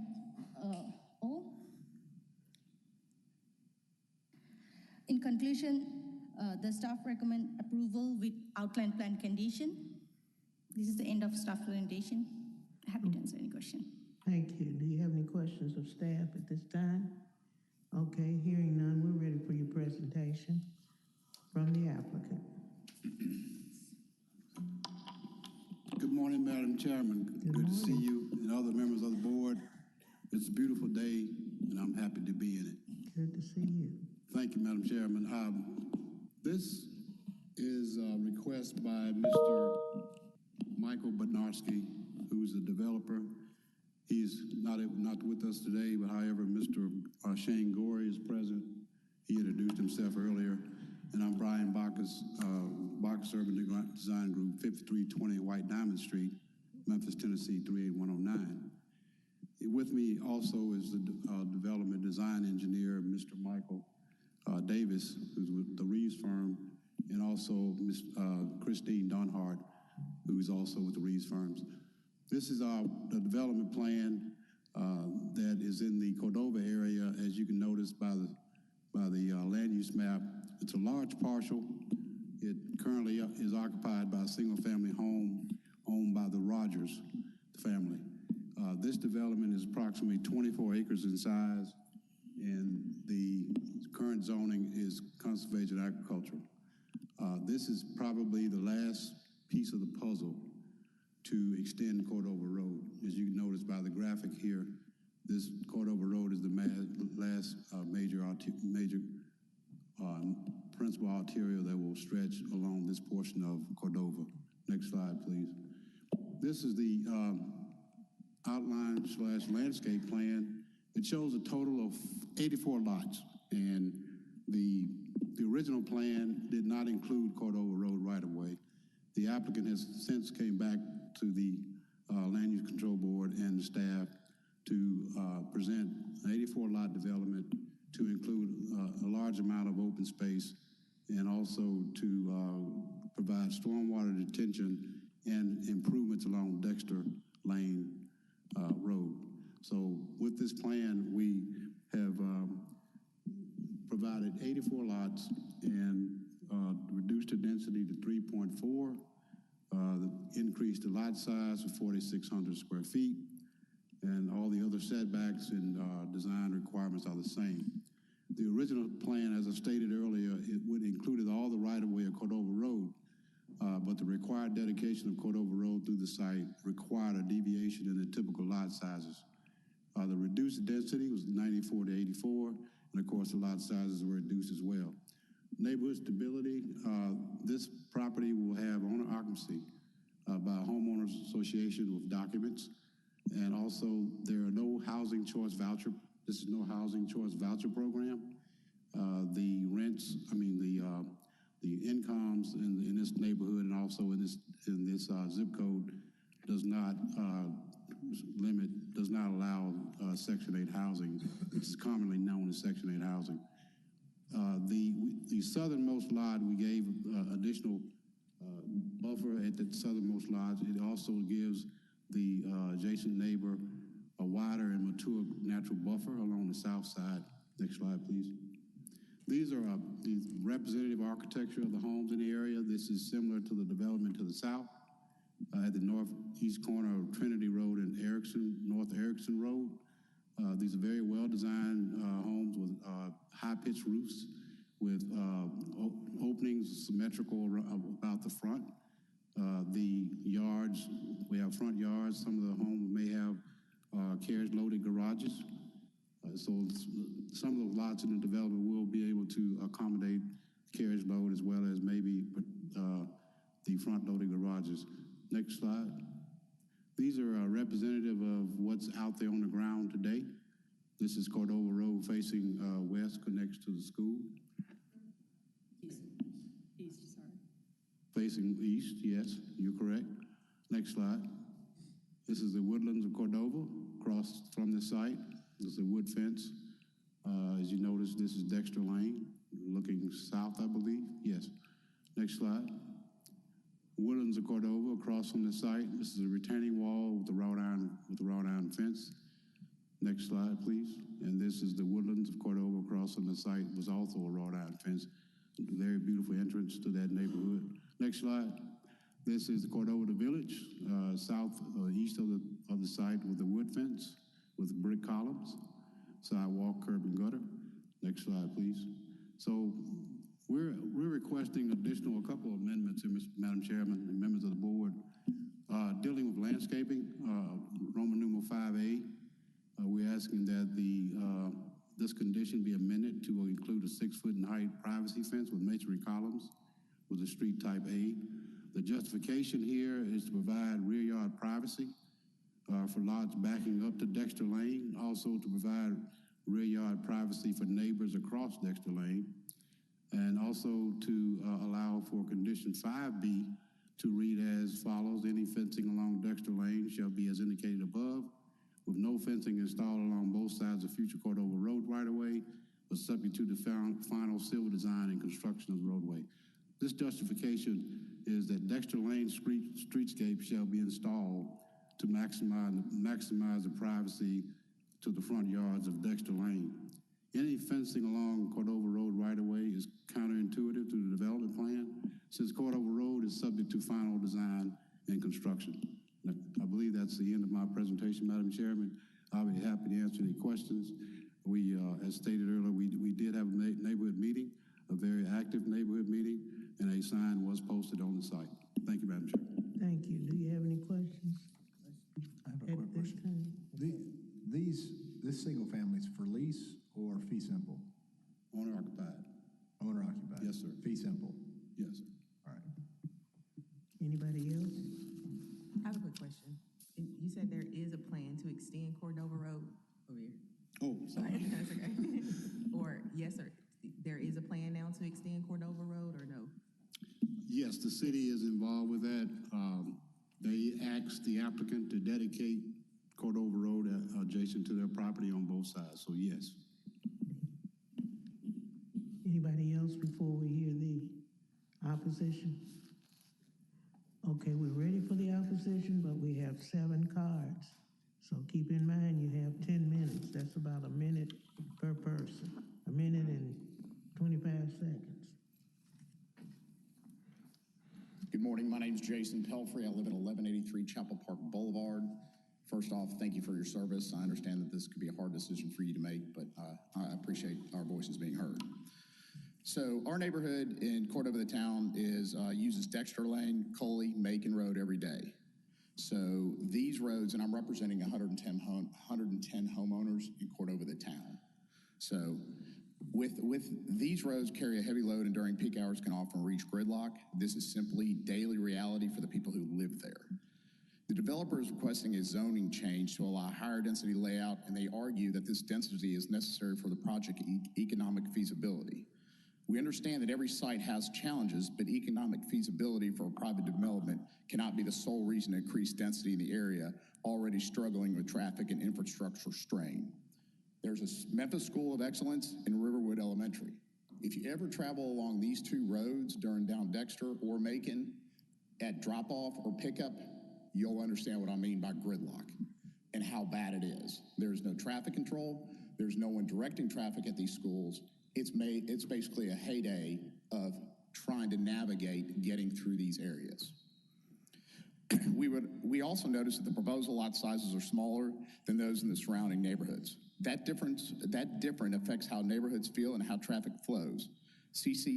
Cordova, the town, and nearby communities have charm that come from their spacing, their tree cover, and their quieter residential character. Preserving that charm matters to the people who live in my neighborhood. The development mentions preserving trees to the extent possible, but without a tree survey or canopy analysis, we do not know what that means. The outline plan shows detention basins and new streets that will require clearing, and uncertainty is significant to the neighbors who value the green space that currently exists. Keep in mind, Cordova, the town residents are not opposed to development. We welcome thoughtful projects that fit the character and infrastructure of our area, but this proposal as presented does not yet demonstrate that fit. For those reasons, and speaking only for the Cordova, the town residents, I respectfully ask the board to recommend denial of the Dexter Crest Plan Community Development. Thank you very much for your time. Thank you. Name and address. My name is Jim McCarver, 8389 Wood Manor Cove. I'm the president of the Magnolias of Cordova Homeowners Association. The northern boundary of our neighborhood is also the southern boundary of the development property. I want to echo what Jeff had said earlier, especially about the traffic. Just one of the earlier cases that we heard today for the one development on Covington Pike, it was going to be for 15 homes, and they said it was an increase of 150 trips a day, 10 trips per car. They're doing 84 homes. That's an increase of 840 trips per day on a 2-lane road, and it's not 2-lane just to Dexter. It's 2-lane to Macon. It's 2-lane to Cully. The entire traffic infrastructure cannot support that kind of growth. Our opposition is also centered upon definitely a loss of property value. When we have this large of a development coming in, we are very concerned with the schools, especially Riverwood Elementary, which is going to be right across the street from this development. The children that go to this school will be too close for any type of buses to come and pick them up. So it will either be they will be walking to school or they will be driven by their parents. If they walk to school, that means they have to cross Dexter Road with no traffic lights, with no stop signs, with no type of school guard, nothing to help to accommodate that, and that will just be an accident waiting to happen.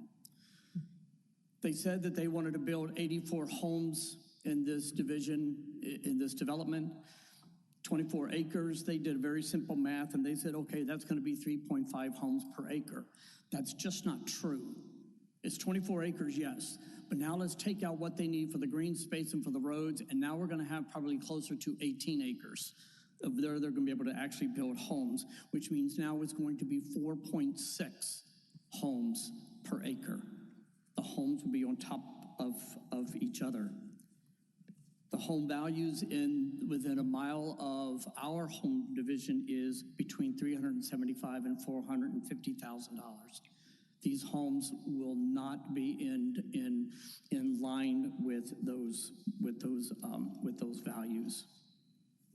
The last thing that I would like to add is I'm very, very concerned that while they have talked about owner occupied, the capital group that is putting up the money for this, the developers of this subdivision, their niche market, according to their website, is in build to rent or single family rentals.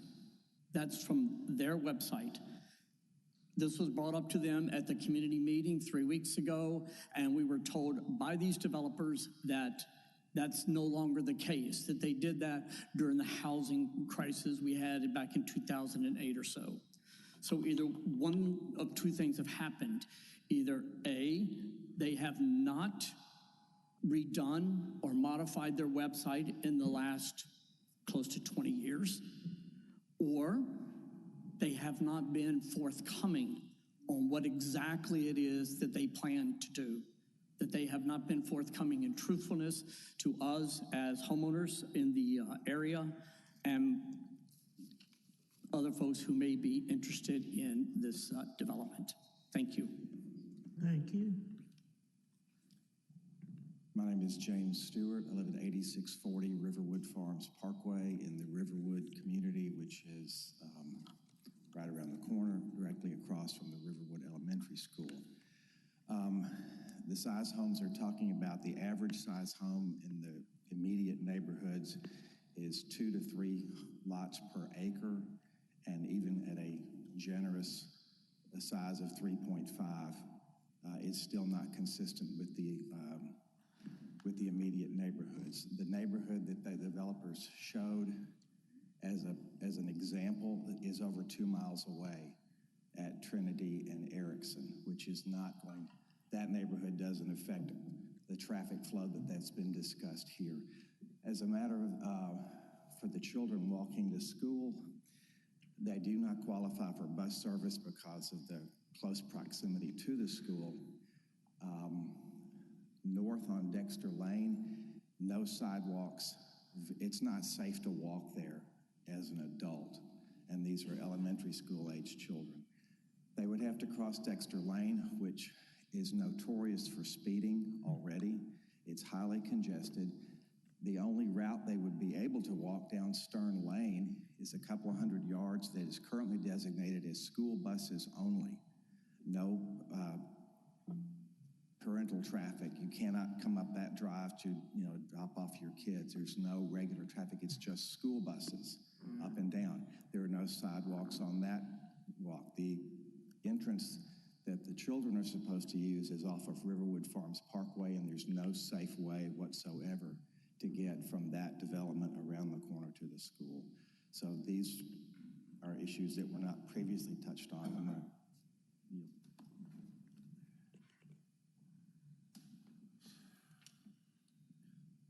Good morning. I'm Tom Harris. I live in 1561 River Farms Cove. I'm on the board for the Riverwood Farms Association. I wanted to clarify something that's in here. The corridor that's mentioned here and is on this map goes through our subdivision. It goes through for several blocks. When you call 311, because it's not, it's city owns it, it's city property, it is corridor.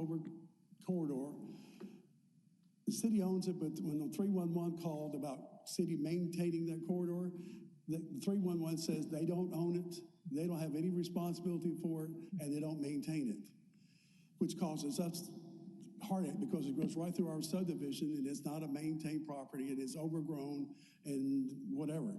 If you look at where this also, the corridor comes out on this proposed map, it goes into the school property. The school added some property to their backside when it was put in place. I don't think the school is going to give up that property to let the corridor come on through their property. It's the best fit for that neighborhood because it goes out directly, it leaves a direct extra wide way out to Jordan Parkway. It's not going to happen. And this, on the north side of us, where we butt up to another farming area, I don't think the city's going to take over their property to put the corridor through. The corridor is a dead issue. It's in your plan, it's in your documents, but nobody's going to complete that corridor from on this section that's under concession. And I don't know how the planning scheme deals with it, but I wish they would so we could deal with them maintaining the city property. Thank you. Madam Chair, the opposition has about 30 seconds. Thank you. Good morning. My name is Z. Hopkins. I'm the president of the Woodlands of Cordova Homeowners Association. We're the property directly to the east of this proposed development. Our driveway to our entry or neighborhood is adjacent from the proposed. We have a traffic issue, and with that being said, not to touch on everything else that was said, we were able to collect 370 plus petition signatures electronically. There is so much opposition from the 4 surrounding HOAs in this area. It's not what you're developing, or I'm sorry, it's not because of a development, it's just because of what you're developing. We already have issues and we would like to oppose this altogether. Okay, thank you. Your time is up on the opposition side. I'm sorry. Okay, we are ready for the rebuttal. Thank you, Madam Chairman. Concerning traffic, this dedication of Cordova Road will alleviate all these concerns with traffic eventually. Madam Chairman, please. That's a true statement. This roadway, Madam Chairman. Go ahead. This roadway, when it's extended and built out, it will alleviate the traffic in this area. There's no doubt about that. City engineer has required that they dedicate this portion of the roadway. The school property has also dedicated right-of-way today. So this is the last piece, as I said in my earlier presentation, this is the last piece to get this road. The other thing would be regarding a tree survey, that's part of the application that we have to submit to the Division of Planning and Development. They provided common open space around the property to meet that requirement. The schools, the bus traffic only, I'm not sure why children don't walk to school in this area. You know why? They don't have sidewalks. There's no sidewalks on Cordova Road. So in the event that this Cordova Road is constructed in its entirety, you will have these kind of amenities and facilities available for small children and parents to walk to school. This is not unheard of. It happens all over the city. Regarding the fee simple units Mr. Gill asked me about, the applicant has committed to fee simple owner-occupied units in this development. Regarding the website, his website is outdated. It needs to be updated.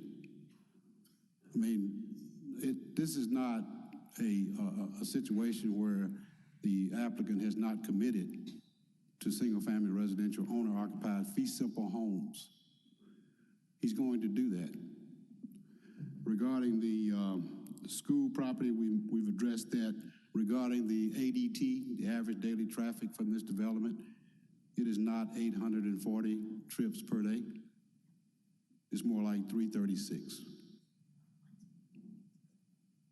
4 trips per household. That's the average. And that's not going to happen all at one time. The applicant is proposing to build this development within 2 phases. At least 2 phases, that's correct. So it will not all happen at one time. We will not wake up overnight and see 84 homes out here. During that time, you will have a rational way of developing the build out. So that's where we are, Madam Chairman, and I hope that you will consider the amendments we offered, as well as the modifications to the plan. And we also want to thank staff for recommending approval and to try to move this project forward. With that, Madam Chairman, I'll be happy to answer any questions. Okay. Board members, do you have any questions of either the opposition or the applicant? Do you have any questions? Do you have any questions? Then we're going to close the public portion of this meeting. We need a motion. Motion to approve PD 2026-009. Okay, we have a motion, we have a second. Can we please have any discussion if you have any? Yes, ma'am. I'd like to just say a few things. Very pro-development. I know this property will be developed at some point, but at this time, that road cannot handle that amount of traffic, especially with the schools. And another thing is when you've got one exit right now, no matter which way you go, you're at a 3-way stop sign, and it is just awful. You know, Cordova Road's been going through for years, and unfortunately, I'll defer to city engineering. He may know when it's on the plans, but I don't think it's going to happen in my lifetime. Eventually, it will, but it will not right now. And that is truly my #1 reason why I would never support this number of lots on this street at this time. But if city engineering can tell us when he knows if it will be constructed, I would love to hear that.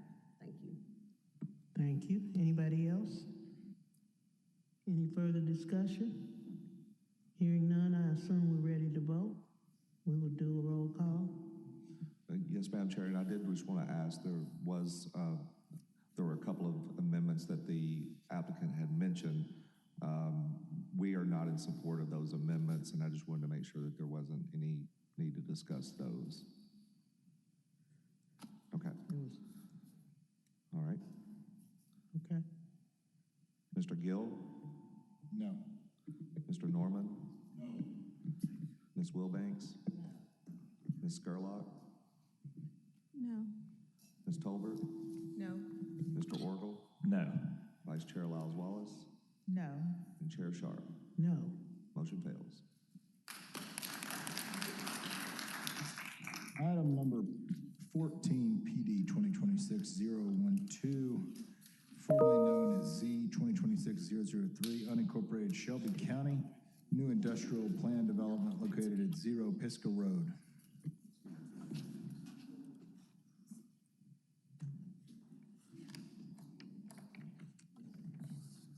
Okay, will the applicant come forward?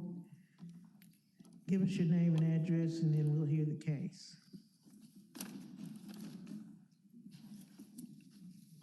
Good morning, Madam Chair, honorable board members.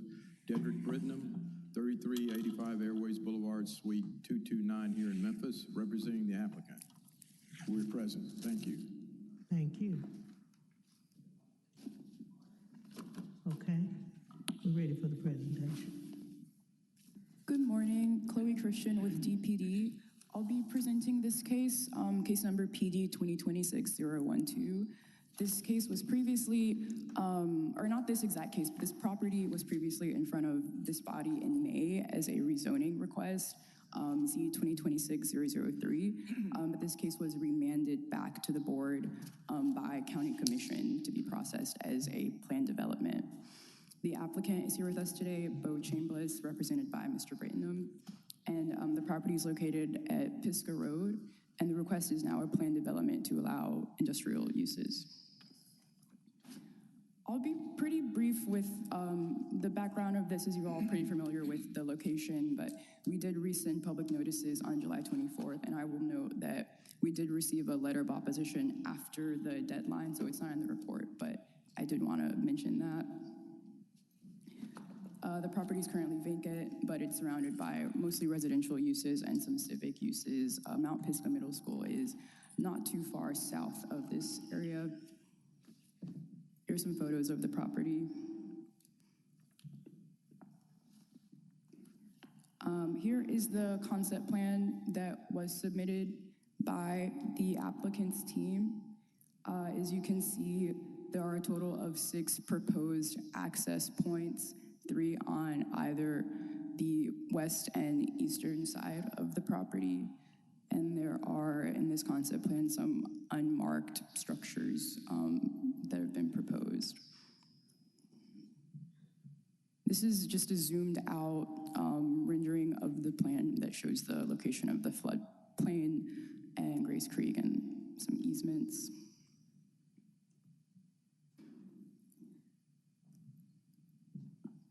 So in conclusion, as I mentioned before, this application is a remanded version of a rezoning request that we received in May to allow an industrial plan development. And similarly to our recommendation for the rezoning case, we have found that the surrounding nature of the subject property does not lend itself to a use or a proposal such as this, especially considering the potential of an increased level of industrial vehicle traffic along Houston Levee and Pisgah Road. These roads are both 2-lane minor arterial roads that mostly serve residential uses and civic uses. And per comments from county engineering, there are no plans to expand or widen Houston Levee in this vicinity or Pisgah Road in this vicinity at this point in time. So in our opinion, the roads cannot sustain the level of traffic that this proposal may introduce. And as such, the project will have a substantial or undue adverse effect upon the adjacent property, the character of the neighborhood, traffic conditions, parking, utility facilities, and other matters that affect the public's health, safety, and general welfare. As such, we do recommend rejection of this case. However, if approved, we recommend outline plan conditions that you can find on pages 15 through 17 of the staff report. And that concludes my presentation. Thank you. Thank you. Any questions of staff? Okay, we're ready for your presentation.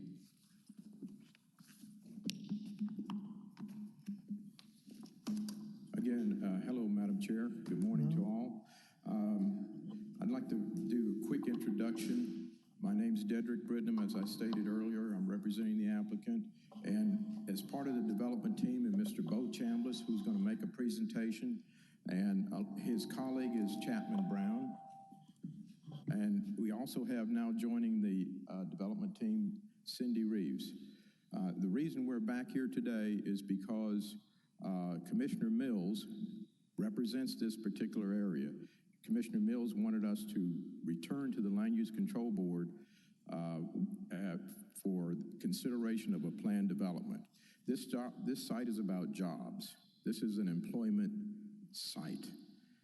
What we are asking is that you allow us to move forward with employment uses, and we have limited those uses according to the conditions that Ms. Reeves will discuss later. So this site is utility ready. It's utility ready. It's ready for development, and you'll see that in the presentation.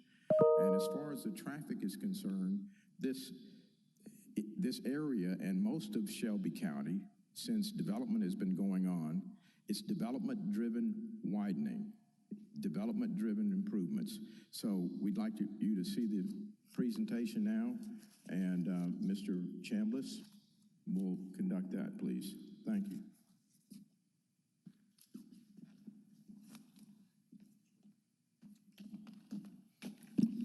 Thank you, Dedrick. Good morning, Madam Chairman, members of the board. I'm Bo Chambliss with Chambliss Capital. We're here on case PD 2026-012, Twinwood Planned Development, approximately 53 acres at Houston Levee and Pisgah, located in District 1. Commissioner Mills requested that we come back to the Land Use Control Board as a planned development rather than a straight rezoning. We listened, and that's exactly why we're here today with a conditioned PD. The property is currently, next slide, please. The property is currently conservation agriculture. CA is Shelby County's standard holding zone for land awaiting development. The site has been idle and heavily vegetated for decades, never in active agricultural use. We are proposing a carefully conditioned EMP-based plan development. EMP is a district specifically designed for clean, employment-generating uses, supports the long-planned Houston Levee corridor, and brings ready infrastructure online for jobs and tax revenue. Unlike a pure EMP rezoning, every commitment is written into the outline plan as a binding condition that runs with the land. The commission directed the conversion to a PD so we could add protective covenants. So, next slide. Here's a concept. A small bay flex space buildings sit towards the east, smaller buildings towards the west are intended for self-storage.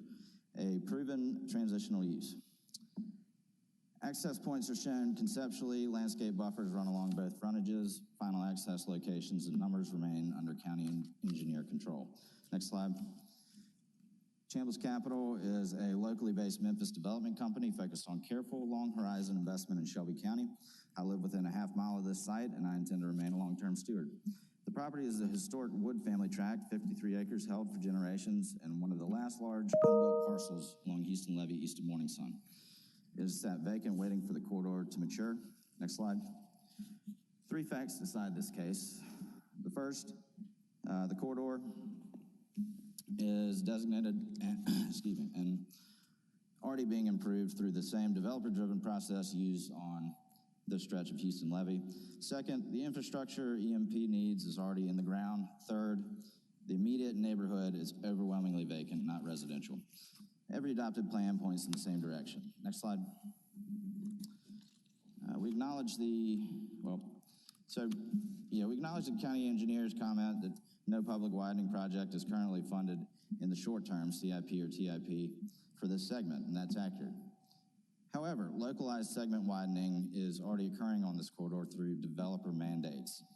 When the Land Use Control Board and county engineer approve a major land use change along Houston Levee, they routinely require the developer to dedicate the 54 feet from the center line and construct the localized lane improvements at the developer's expense. That is exactly what our outline plan conditions require us to do. Next slide. Slide shows the power lines, fiber, gas, sewer, and the floodplain that already defined the site. Sorry. So next slide. So on this slide, you can see, next slide. 10, please, yeah. All right, so this slide, you can see 4 lane sections in front of recent developments along this corridor. Those improvements were delivered through the same developer-driven dedication and construction process we were proposing. Exactly the mechanism deployed directly north and 1 mile south on Houston Levee. Next slide. Within the 750-foot extension from the property line, the UDC requires us to study, known as the neighborhood notification area. 80% is vacant land and another 12% is roads or county land. Only 7.6 is any kind of residential use. Multifamily to the north, a boarding house, and there is land at the southeast corner that is single family. However, the actual dwelling is located outside the notification area. There are exactly 0 single-family homes inside the 202-acre neighborhood notification area for the site. Next slide. If you look at the bar chart, vacant land dominates by a factor of 10. This is not a residential neighborhood. It is a corridor in transition. Next slide. Compatibility is physically built into the site. The nearest single-family residence lies 1,000 to 1,200 feet from the property line, separated by Grays Creek with its 200-foot no-build setback on each bank. Next slide. The 100-year floodplain, the 500-foot wide TVA transmission easement, heavy mature vegetation, and intervening CA-zoned land functioning as permanent, unbuildable natural barrier between any activity on this site and the nearest homes. Next slide. Virtually all the surrounding land is undevelopable for practical purposes, whether by floodplain, wetlands, Grays Creek, the wide TVA power easements, or lack of sewer access. These constraints create a permanent buffer that far exceed the highest standard the UDC could ever require. Next slide. If you look at the scale, 1 football field is 300 feet. More than 3 full football fields fit in this 1,000+ foot gap between our property and the nearest single-family home. Next slide. Shelby County already successfully integrates employment zoning with residential uses. Citizens want the opportunity to work near where they live. Next slide. Because this is a planned development, the commitments are conditions of the outline plan. They run with land, and we are in agreement with 24 higher impact uses that are prohibited. Next slide. The public benefits are immediate and substantial. 53 acres of idle greenbelt land converted to productive employment, immediate tax base uplift from greenbelt to employment valuation. Then again on development and new jobs supporting the long-stated plan in the 1999 Shelby County Growth Plan for employment centers to move eastward and southeastward into the Grays Creek Basin, exactly where this site sits. Next slide. This is a site today, vacant, heavily vegetated, waiting for the corridor. There's already been planned around it. Next slide. We respectfully request approval for PD 2026-012. The corridor is designated for 4 lanes and is already being improved through the same developer dedication process we are proposing to follow. The infrastructure is already here. The plan is fixed, conditioned, and guided by a local owner who lives a half mile away. Thank you, and I'm happy to answer your questions. Oh, here's Cindy, sorry. Cindy Reeves, SR Consulting, 5909 Shelby Oaks Drive, Suite 200. We had met with Commissioner Mills, and Commissioner Mills had suggested that we come back to the Land Use Control Board for approval of a plan development that will be voted on before she leaves office this month. The conditions, we feel specifically, they actually go into the EMP district, which is intended to accommodate office, light manufacturing, research and development, warehousing, wholesale processing, and commercial uses in order to promote economic viability, encourage employment growth, and limit the encroachment of non-industrial development within established areas. Development should be operated in a relatively clean and manner way and should not be obnoxious to nearby residential or commercial uses. That is the intent of this property. Our client lives within a half a mile of this property. It's not going to be developed as something that is obnoxious or not good for the neighborhood. We feel that the direction of going in plan development is the right direction to go, and we would appreciate that if the Land Use Control Board could support us on that. The widening of the roads is, of course, developer-driven, and we're just pleased to go to the County Commission and would hope to have your support of this. Thank you, and I think your time is up. Okay, is there any opposition? Okay, do you have any questions of the applicant at this time? No questions? I have a quick question. The current subject property, what is it zoned for? The maps show everything around it, but what is its current zoning? It's currently zoned CA, which is Conservation Agriculture. Okay. One thing that might not have been mentioned, it's zoned CA, So you really can't develop it as much. It's in the unincorporated area of Shelby County, and it is one of the few parcels that is allowed sewer entitlements. So it is ready for development.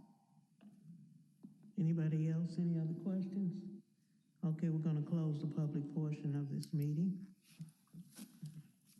Motion to approve item number 14, PD 2026-012. We have a motion, we have a second. Is there any discussion? Okay, hearing none, I assume we're ready. Madam Chair, the applicant did mention a couple of things they wanted to amend on the conditions that we're still recommending rejection, but this would just amend. I'll pass this out, but they are wanting to add 3 restricted uses, which are contractor storage, truck stop, tractor trailer sales. So if that's amenable to the board, then we can do that without objection. They also wanted to add to the uses permitted an intent statement for the EMP district, which we don't think is necessary. I mean, that is the light industrial district, so we don't really, this is a redundant and it could be confusing, so we would recommend not adding that, but accepting the 3 uses that are restricted that they have offered. Okay. So if that is amenable to the board and the applicant. Madam Chair, we're fine with the suggestions of Mr. Ragsdale, Director Ragsdale. Okay, so we're adding that to, as amended. Yes. Is that correct? That's correct, okay. Thank you, Madam Chair. Need a second on that? Okay. All right, I assume we're ready to vote if there's no further discussion. Okay. Mr. Orgel? Yes. Mr. Norman? Ms. Wilbanks? No. Ms. Scurlock? Yes. Ms. Tolbert? Yes.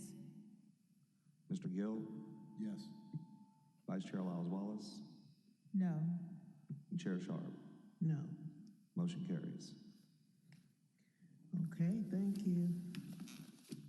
Item number 17, S 2026-025. Thank you very much. University 4-lot residential major re-subdivision located at 283 North Mendenhall Road. All right, will the applicant come and make your, give us your name and address? And we do have one person in opposition. Name and address. Hi, Madam Chair. My name is Corey Brady, 9967 Bentwood Creek Cove, Collierville, and I'm here representing Val Smith of 3795 Sherwood Avenue, Memphis. Thank you. Thank you. Okay, we'll hear the case.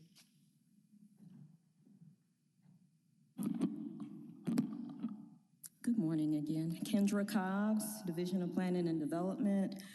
This is a request for a re-subdivision. It's a 4-lot residential re-subdivision, and it is the lot that is actually addressed as 283 North Mendenhall Road. This is located in East Memphis, and 131 notices were mailed out July 22nd. So looking at the zoning, this is a residential single-family 10. Please note that should be corrected under there. It is R10 zoning. And with the land use map, it is all single-family residential properties, the subject property and all surrounding properties. There is, within the next block, there is an elementary school, White Station Elementary School. So this is how the property currently looks. There's a single-family home that sits on the lot, and it faces Chickasaw Road, and also there is a detached garage that faces Chickasaw Road as well. And so looking at more of kind of angled from North Mendenhall Road and Chickasaw Road, this is showing southwest. And basically from North Mendenhall Road, you really can't see the property, the house that sits on the lot. It was previously subdivided, part of Tanbark subdivision from 1958 that is highlighted in yellow, the subject property. And this is the preliminary plan that is proposed. So 4 lots, they're all meeting the minimum R10 zoning requirements. The minimum lot size that's proposed is 10,262 square feet. And also on lots 1 and 4, carriage court garages are proposed. And so with this application, although the R10 zoning district requirements are being met with the proposed subdivision, the carriage court garages are not being met per the Unified Development Code standards, and that would be the contextual infill standards. Reason being that this is within this block face, which would be from North Mendenhall Road and Pinewood Street, which is to the west. Within that block face, there are no street-facing garages. And so per our code, with request of a carriage court garage, that would fall under a street-facing garage. And in addition to the block face, you would have to also have more than, or at least half of the properties would have to have street-facing garages, and there would be no alley present. So that's the condition within the code that would permit this carriage court garage. So just to reiterate, this is a proposal to subdivide within the R10 zoning district per subsection 392H of the Unified Development Code. Street-facing garages are only permitted if an alley is not present and more than half the structures on the same block face feature street-facing garages. In this case, the block face does not meet that requirement. The other 2 properties that are, actually 3 properties that are on the lot, one faces, that block face would be North Mendenhall Road, and then the other 2 properties, their block face will be included in Pinewood Street. So despite the proposal for carriage court garages, all other proposals for the subdivision do meet the requirements of the code, and the preliminary plan as conditioned is compatible with and in keeping with the character of development in the neighborhood. So we are recommending approval with the one condition that street-facing garages would not be permitted. Thank you. Thank you. Any questions? Okay, we're ready. We're ready for your presentation. Madam Chair, thank you, board members. Appreciate your opportunity. I will be brief. It has been a pleasure working with Kendra. It is rare for us to disagree with staff, and in this case, we're always amicable with staff. I think those of you that know our developments know that. But in this case, we just are looking to maintain the option of a carriage court garage. That's really what we're here to do, and we'd like to explain why. I have an illustration. This is the code that's presented to you, and if anyone cannot see this, I have paper copies that I'm happy to hand out. And again, what we're looking to maintain is a carriage court option. The UDC 3.9H states street-facing garages and carports may be allowed if an alley is not present, switching to my binoculars here. An alley is not present and more than half the structures on the same block facing garages or carports. In these instances, garages or carport placement must meet the standards of 3.9.1, which is outlined on the left of your page. Where we politely and respectfully disagree, if you'll change to the next slide, please, Ms. Kendra.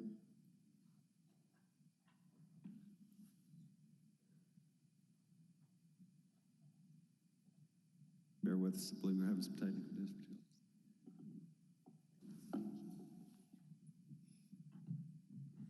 There we go. This, and if you could zoom out just a touch, please, if that's possible. Thank you. Zoom out just a touch. What you see here is the green area represents our 750-foot notification area. The red bold outline, obviously, is the site as it's labeled. And the yellow dots, the 6 yellow dots, represent homes that have street-facing garages immediately facing Chickasaw. And the pink homes are all of the homes within the notification area that have or exhibit street-facing garages. Again, most importantly, because the code speaks to our block, Chickasaw is our through road. 6 of the 9 homes facing Chickasaw have street-facing garages. If you'll scroll down to one more page, these numbers correspond to each of those homes. Obviously, number 6 is the existing home, the site where we are working. Number 1, number 2, number 3, number 4, number 5, these photos, and number 6 were all taken from Chickasaw. And each of those homes have a garage facing Chickasaw. Now, to take it one step further, we did have a neighborhood meeting. 144 people were notified. We had 17 attendees. It was a great conversation. And following that meeting, we had some follow-up conversations with our immediate neighbors. Everyone was invited, provided my cell phone, and invited to have private meetings if they were preferred. Again, Ms. Conley, who I believe is in the room, and Ms. Chase, Cynthia Chase, our west adjacent neighbors, and an individual named Matt Kopp, attended that meeting where we went through the project and made some agreements to the development. And also the neighbors themselves asked us to maintain street-facing garages in a carriage court format. In this package that I have, and you guys don't have it, but we've received 2 additional letters of support from one of our adjacent neighbors and also from Matt Kopp, again, who attended the private meeting, both recommending approval of this and specifically requesting that we maintain the option for carriage court garages. So again, we're doing so at the request of our neighbors, at the request of our builders. Tommy Burns, David McLemore were both reached out, and they both provided some statements. There and some packets I can hand out to you as well. So again, I just want to be clear, we're just wanting to maintain that option for a carriage court format garage. That being said, I'd love to answer any of your questions. I just don't want to take up too much time. Any questions? Okay, hearing none, we do have one person in opposition. If you would come up and give us your name and address and make your presentation, please.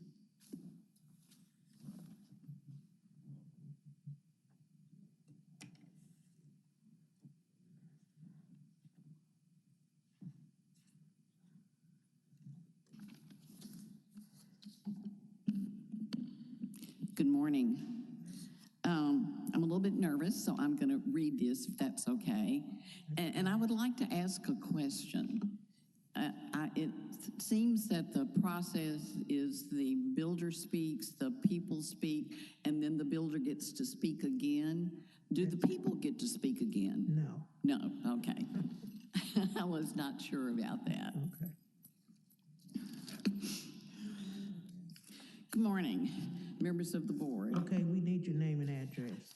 My name is Ann Wheaties, and for the last 50 years, I have lived at 302 Pinewood, which is on the corner of Pinewood and Chickasaw, directly across the street from this proposed development. I am here today on behalf of myself and my neighbors to ask you to reject the proposed development at 283 North Mendenhall Road. We are not against progress. However, any new development must respect the established footprint of our neighborhood. This current proposal fails that test. It does not fit the character or the infrastructure of our community. First, let us look at neighborhood comparability. Our neighborhood is defined by wide lots and mature trees, not crowded layouts. Under Memphis 3.0 anchor neighborhood policies, the residential 38117 area is mapped under nurture or sustained, meaning infill must focus on stabilization rather than large structural change. The scale of this project violates the unified look of this specific stretch of Chickasaw. It forces a massive footprint onto a lot that cannot support it. This will directly harm the property values and peace of nearby neighbors. Second, traffic safety is a massive concern. Chickasaw Road is already a major stressed artery. Adding dense residential traffic at this exact location creates a severe safety bottleneck. Drivers already battle tight sight lines and heavy construction here. Turning one driveway into four creates new traffic safety hazards on an already busy street that is gridlocked with traffic, with cars lining up in front of White Station Elementary, down Chickasaw, down Mendenhall, all the way to Summer Avenue, with morning drop-off and afternoon pickups. This project will only make those daily hazards worse. Finally, our local infrastructure cannot handle this load. We have serious concerns about stormwater drainage and aging utility lines. Because this is also a protected wellhead water zone, the sudden massive increase in roofs and concrete poses a real flooding risk for neighborhood yards. The Memphis and Shelby County United Development Code protects neighborhoods from this exact type of overdevelopment. The developer will likely claim that these homes will raise our property values, but long-term values comes from maintaining the beautiful open character of our neighborhood. Squeezing 4 homes here violates the established architectural harmony of our block. This project brings too many risks with zero benefits to the existing neighborhood. I ask that you vote no on this application. And even if you approve it, I ask that you help protect our neighborhood by requesting that developer decrease the density of this development by only building 2 or 3 homes on this property. Thank you so much for your time. Thank you. I do have pictures of the traffic. I don't know how to do PowerPoint, but if anyone would like to look at the cars lined up from Summer Avenue all the way, I would be happy to let you see these. Okay, thank you. Any questions? Do we have any questions? We'll pass it down the road. Do we have any questions of her right now? Okay, hearing none, we're ready for your rebuttal. Thank you again, Madam Chair. I would like to address a couple of the traffic obviously is not our doing. There is a school here and we're aware of that. It is unfortunate. We have had a traffic study prepared, a trip generation study by our professional engineers, and we're going to add 2 trips in the AM hour and 3 trips in the PM hour to this development. We respect Ms. Ann's opinion. I think she would agree. We were very respectful to her. I hope she would at the neighborhood meeting and value her input. I would like to present to you as well a letter that we recently received from Ms. Erin Conley, who I believe is in the room. I don't want to put her on the spot necessarily, but I do want to just read this blip of her statement, and all it I would like to read is it says, I'm writing to respectfully ask that the board consider allowing the carriage court garages as shown on the plat submitted with the application for the subdivision at 283 North Mendenhall.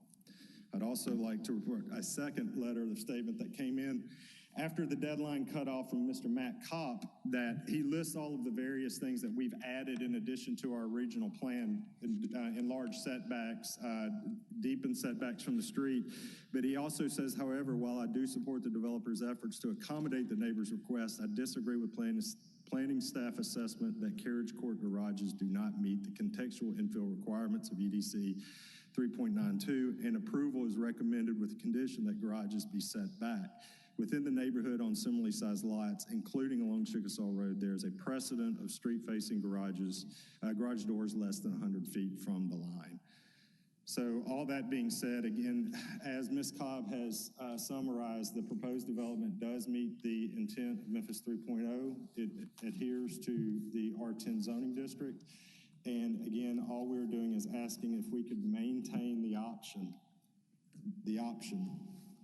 to construct carriage court garages. And with that said, I appreciate your response. Thank you. Thank you. Any questions? Madam Chair, Okay. if I may, I just wanted to clarify that what Mr. Brady mentioned with the homes that were within the block face, if I could just direct you all to the map and maybe make the position of staff a little more clear. So within the block, which is Chickasaw Road, and the houses that are proposed, they would face Chickasaw Road. So that is the block face. And within, okay, there we go. The mouse isn't working. But in between North Mendenhall Road and Pinewood Street, there are no houses that currently face Chickasaw Road other than the subject property. The 3 lots that one is to the northwest corner, that faces North Mendenhall Road, so that would be its block face, North Mendenhall Road. And then the other 2 lots to the west that are at the corner of Pinewood Street, they face Pinewood Street. So those properties, their block face would be Pinewood Street. And so the position is that within this block face, there are no street-facing garages between Pinewood Street and North Mendenhall Road, and so that's why it's not meeting the requirements of the code. Thank you. Thank you. You have a question? Okay, no questions? All right. We're going to close the public portion of the meeting. We're ready. Motion. Make a motion. Motion to approve item number 17, S 2026-025. Okay, we have a motion. We have a second. Any discussion? I have a little, a traffic study for 4 houses to me is overkill. Sorry, I don't know why, this is the developer that just kills me. If you had to put, I'm fine with the carriage court. Basically, that's just turning the garage, right, called a hook, and so that you don't see the garage if you're looking at the house. Because the alternative is you skinny the house up and then have to put the house in the back, put the car in the back. And I'd much rather these take up the full width of the lot versus going to tall skinnies.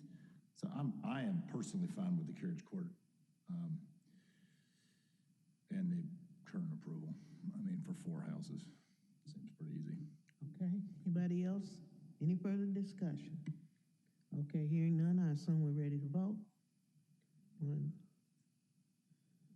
So, Madam Chair, we can't change the conditions of the city engineer. That would be up to the city engineer when it was submitted for the traffic. So it's not a condition of approval, but it would.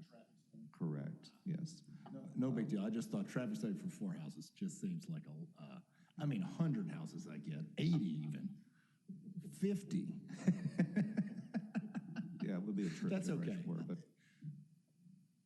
Okay. Are we ready to vote? Oh, go ahead, I'm sorry.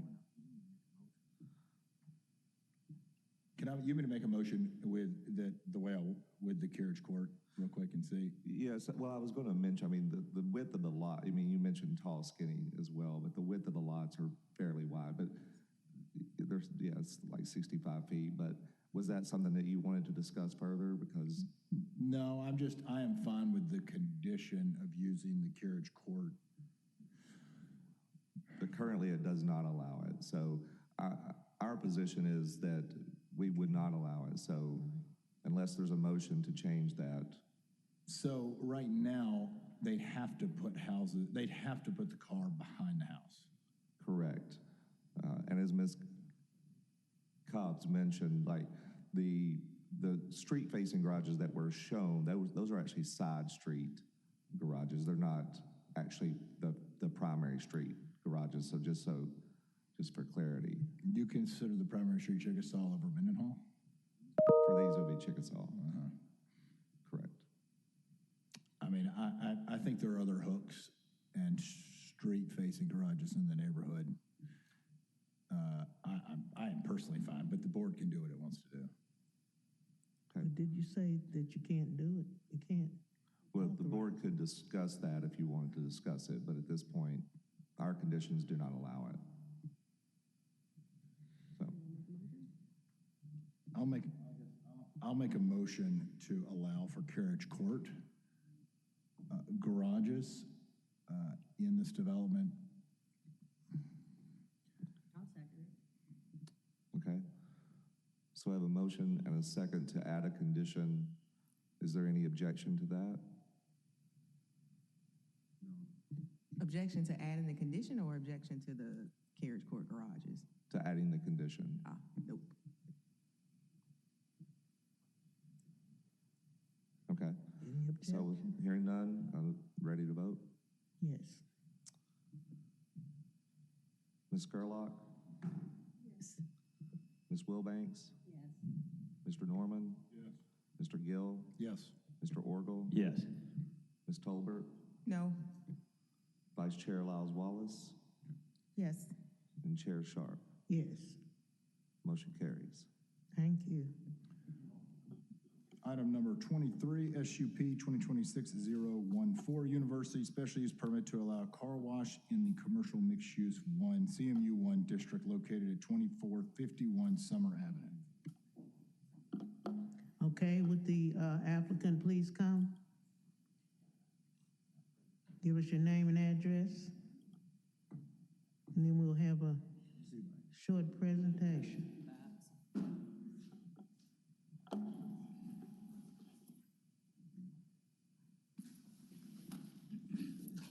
Thank you, Madam Chairman. Brian Bacchus, Bacchus Urban Design Group, 5320 White Diamond Street, Memphis, Tennessee. And this is Mr. Shomon. Okay, thank you. We'll have a presentation first, then we'll listen to your side. Okay, go ahead. Good morning, Masan Ostadnia with DPD. This request is a car wash in CMU 1 zoning district. So you see the location map and also the vicinity map here. The zoning, as mentioned, is CMU 1. In 2004, City of Memphis downzoned this area from light industrial, which is known as employment district nowadays, to CMU 1 to increase the commercial mixed-use development pattern and decrease the intensity of this corridor. It is also in a location that has single-family, multifamily, commercial uses around this subject property. As you can see, there is a house very close to this property. If we consider the property line, it's almost 20 feet that separates these two lots, and also if we consider from the proposed building for the car wash to the single-family home, it's almost 120 feet. And also from the first vacuum to the nearest home is also 72 feet distance. You can see a few pictures of the site here. It is currently a vacant land. From the above, this is a survey that the applicant provided to us. And the applicant also sent us a revised site plan and also revised landscape plan before the meeting that is included here. We believe that this is an inconsistent use, and Memphis 3.0 believes that this is also inconsistent. with objective 1.5, which is strengthen neighborhood commercial districts, and also 1.5.6, which is supporting the redevelopment of the commercial corridor and the community anchors. Also to mention, also these are the elevations that they provided to us. Also to mention that we have 4 other car washes along Summer Avenue between North Parkway and North White Station listed in here: Sunshine Car Wash, Magic Hand Car Wash, Take 5 Car Wash, and Jumbo Car Wash. So we believe that this is a detrimental use to this neighborhood, and it does not support the walkable corridor that we are envisioning for the future of Summer Avenue. We are rejecting the case. However, we have a few conditions if approved, and that concludes my presentation. Happy to answer any questions. Okay, hearing, do we have any questions? I have a quick question. Is there a map that shows the vicinity of the additional car washes to this proposed one, or did you just have a list of the addresses? You mean to the residential homes? No, you mentioned there were 4 other car washes along the summer corridor. Is there something that shows? It's within the 5 miles from North Parkway to North White Station. Right, but you don't have a visual that shows exactly where No, those are. ma'am. Okay, thank you. Okay, we're ready for your presentation. We need your name and address again and your presentation. Good morning. My name is Hazem Showman. I live at 4621 Spring Midway, Olive Branch, Mississippi. I've been a local resident and a developer and a businessman and an operator to my businesses for the last 15 years. The greater Memphis area is my home and the only place where I do business. Thank you for giving me the chance to talk today. I want to talk about a couple of things, and it is me, who I am, what I do, and then the project. As I said, for the last 15 years, I've only done business here. I have another car wash currently open in Memphis under the same brand, Shine and Roll. It's on Winchester Road. And we have another one under construction in South Haven, Mississippi. I take great pride of what I do because I only do it in my home. And this is where I plan to live and do business for the rest of my life. And this is why I think versus other projects from the same pattern, and nothing wrong being corporate run and being owned by private equity, but it would be nice to help the small local businesses because as a local business owner, from the start of the project, we hire local contractors, we supply everything locally when we can, and we're involved in the operations day in, day out. And whenever it's time to expand, the investment will go back into Memphis. As far as this project, we've done quite the due diligence, and we think that the area really needs it. I understand that there was 4 other car washes mentioned, but only one of them follows the same concept, which is the Take 5. The other ones are hand washes and self-serve, which the Take 5 is still a different pattern of traffic that we think. We looked at the area very carefully, and we would only build something that we think is going to improve the area, not vice versa. Currently, the buildings that are next door, the lot has been vacant for 10 years. Nobody wanted to develop anything, and we're taking a chance on that. And even the buildings next to the property are kind of in a deteriorated condition. And we think us going there will encourage the whole area to step up their game and improve the properties. And from there, if you have any questions, I'll be here, but I'll let Mr. Bryant handle. Madam Chairman, we also have one person who's in support of this application. We'd like to give him about 30 seconds to speak. Thank you. Go ahead. Name and address. Good morning. My name is Colonel Sanders Snowden, and I am here as a citizen who drives along this summer corridor every day. This is exactly what West Summer Avenue needs. You go down East Summer Avenue, you see there's a Chipotle, there's a Chick-fil-A, but it all starts with someone rolling the dice with a car wash. Someone has to take the risk. East Summer Avenue is developed, is looking fantastic. They even have a Starbucks there. West Summer Avenue, not so much. And it starts with someone taking the risk, wanting to roll the dice, and wanting to do something like this along West Summer Corridor. Right now, it's a blank, vacant lot, and this area needs this. It's a new, beautiful structure. It brings jobs, brings taxes to the city of Memphis.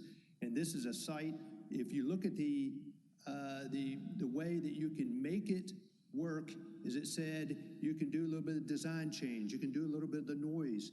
All of that can be mitigated. But this is what Summer Avenue needs in this area. When you go there, it looks sad. I'm there every day. It looks depressed. It needs new development. And this is the first domino and the effect to get this rolling in this area in accordance with Memphis 3.0. If we don't do this, it remains a vacant lot, then it just remains that way and nothing happens. Allow this first step to happen and allow this development to occur so people in the community see something happening around them. That's all I have to say. Thank you. Thank you. All right, thank you, Madam Chairman. We appreciate the support, and we also agree with the shot in the arm situation where this area is a distressed area. You could really use a shot in the arm for new development. As you can see on the slide above, the front portion of this site is commercial mixed use. The rear portion is EMP. This is a split zoning piece of property. The EMP is to the south. So we're asking for a special use permit to allow the car wash in the CMU portion. So the EMP currently permits it by right. Next slide, please. This is, as stated earlier, look at this. These properties are very distressed properties. There's a public alley that leads to a residential development. Next slide. The same alley looking south. You got barbed wire fencing, Constantine wire, chain link fencing. This is a service station across the street that needs to be updated as well. There's an old drive movie theater, another service station, and this is a food truck drive-in location. Next slide. And the subject property, as stated by Mr. Showman, is a locally owned, family-run operation, staffed all day. Operating hours are 7:30 a.m. to 7:30 p.m., which is typical of your full-service car washes. The gates will be closed after hours. This Mr. Showman, as stated earlier, he runs over 10 stores. He only requests the hours of operation to be 7:30 to 7:30 p.m. It's manned all day during the hours. The store car wash is also secured. The applicant is proposing 22 vacuum locations. It would have a concentrated vacuum area, which we moved it to the east of the site, away from residential. As you can see that in our site plan. All recent development in this area is to the east. There's no development going on at this immediate area. The previous building was torn down in 2014. The lot has been vacant many years, and this is an architecturally sound addition. It places the building up to the street, and the vacuums will not be visible from residential. No known orders that prevents location of vehicle washes along Summer Avenue. Summer Avenue is a state highway. It always has been. It's always been operated that way, and so I'm not sure why we would prohibit this types of establishment along Summer Avenue. We do have a graphic in our folder that states the location, Ms. Talbert, of where these car washes are. This is the 2400 block. The nearest one is 4 blocks away. is approximately, I believe she stated 6,000 block. So this is the only car wash, full service car wash in this area that is proposed today. Madam Chairman, we appreciate your consideration of this application. Mr. Showman, I believe, will do a tremendous job in developing this site. He's a proven developer of this type of facility. So we're just asking for your approval with some amended conditions that we've shown on the screen as well. I believe they're in our slide. So I think they were dealing with the hours of operation and also the amended landscape screen adjacent to the residential. Okay, thank There they you. are. Yes, ma'am. It's on the screen. Okay, Thank you. thank you. Do we have any questions at this time? No questions? Okay, did we have any opposition? We did not, did we? No? Madam Chairman, I'm sorry. We had one letter of opposition, but we also had one letter of support in your packet. No, I mean, did somebody come? So nobody's here. Okay. Yes, no ma'am. Thank you. Okay, thank you. Okay, no further questions. We will close the public portion of this meeting, and we are asking for a motion. Motion to approve item 23, SUP 2026-014. We have a motion, we have a second. Is there any discussion? Is there any discussion? I just have a question. Okay. The conditions on the staff report says that the applicant hours should be from 8 to 6, and that differed from what was posted by the applicant. So when if you approve, do we approve as Correct. So we're recommending rejection, but if approved, we have these conditions. So we don't have an issue with changing the condition number 2 from 7:30 to 7:30 if the board has no issue. But we do not agree with the recommended revision that they had to condition number 1, which was instead of the site-proof fence, because it's abutting residential. So if the board is interested in discussing that number 2, changing the hours of operation, if approved, of course. What say ye? approve with the conditions? Okay. So keep it as is. You want to add that as a condition, as an amendment, or what? No, I guess- no, I just was asking for clarification. I like the conditions as presented. Anything else? Nope. Okay. I assume, Well, what I was just going to say, I don't disagree with you about this part of summer and needing new development, or just new, I hate to say wood because this isn't wood, but just new development. And this has been a rough area for a long time. And years ago, the city, I was on the board that got federal funds to change Summer from East Parkway to 240, make it more walkable. And parts of Summer have had a bit of a renaissance, but this section has not. And so it's hard to turn down this use to me that on a vacant piece of ground in this section of Summer, but that's it. okay.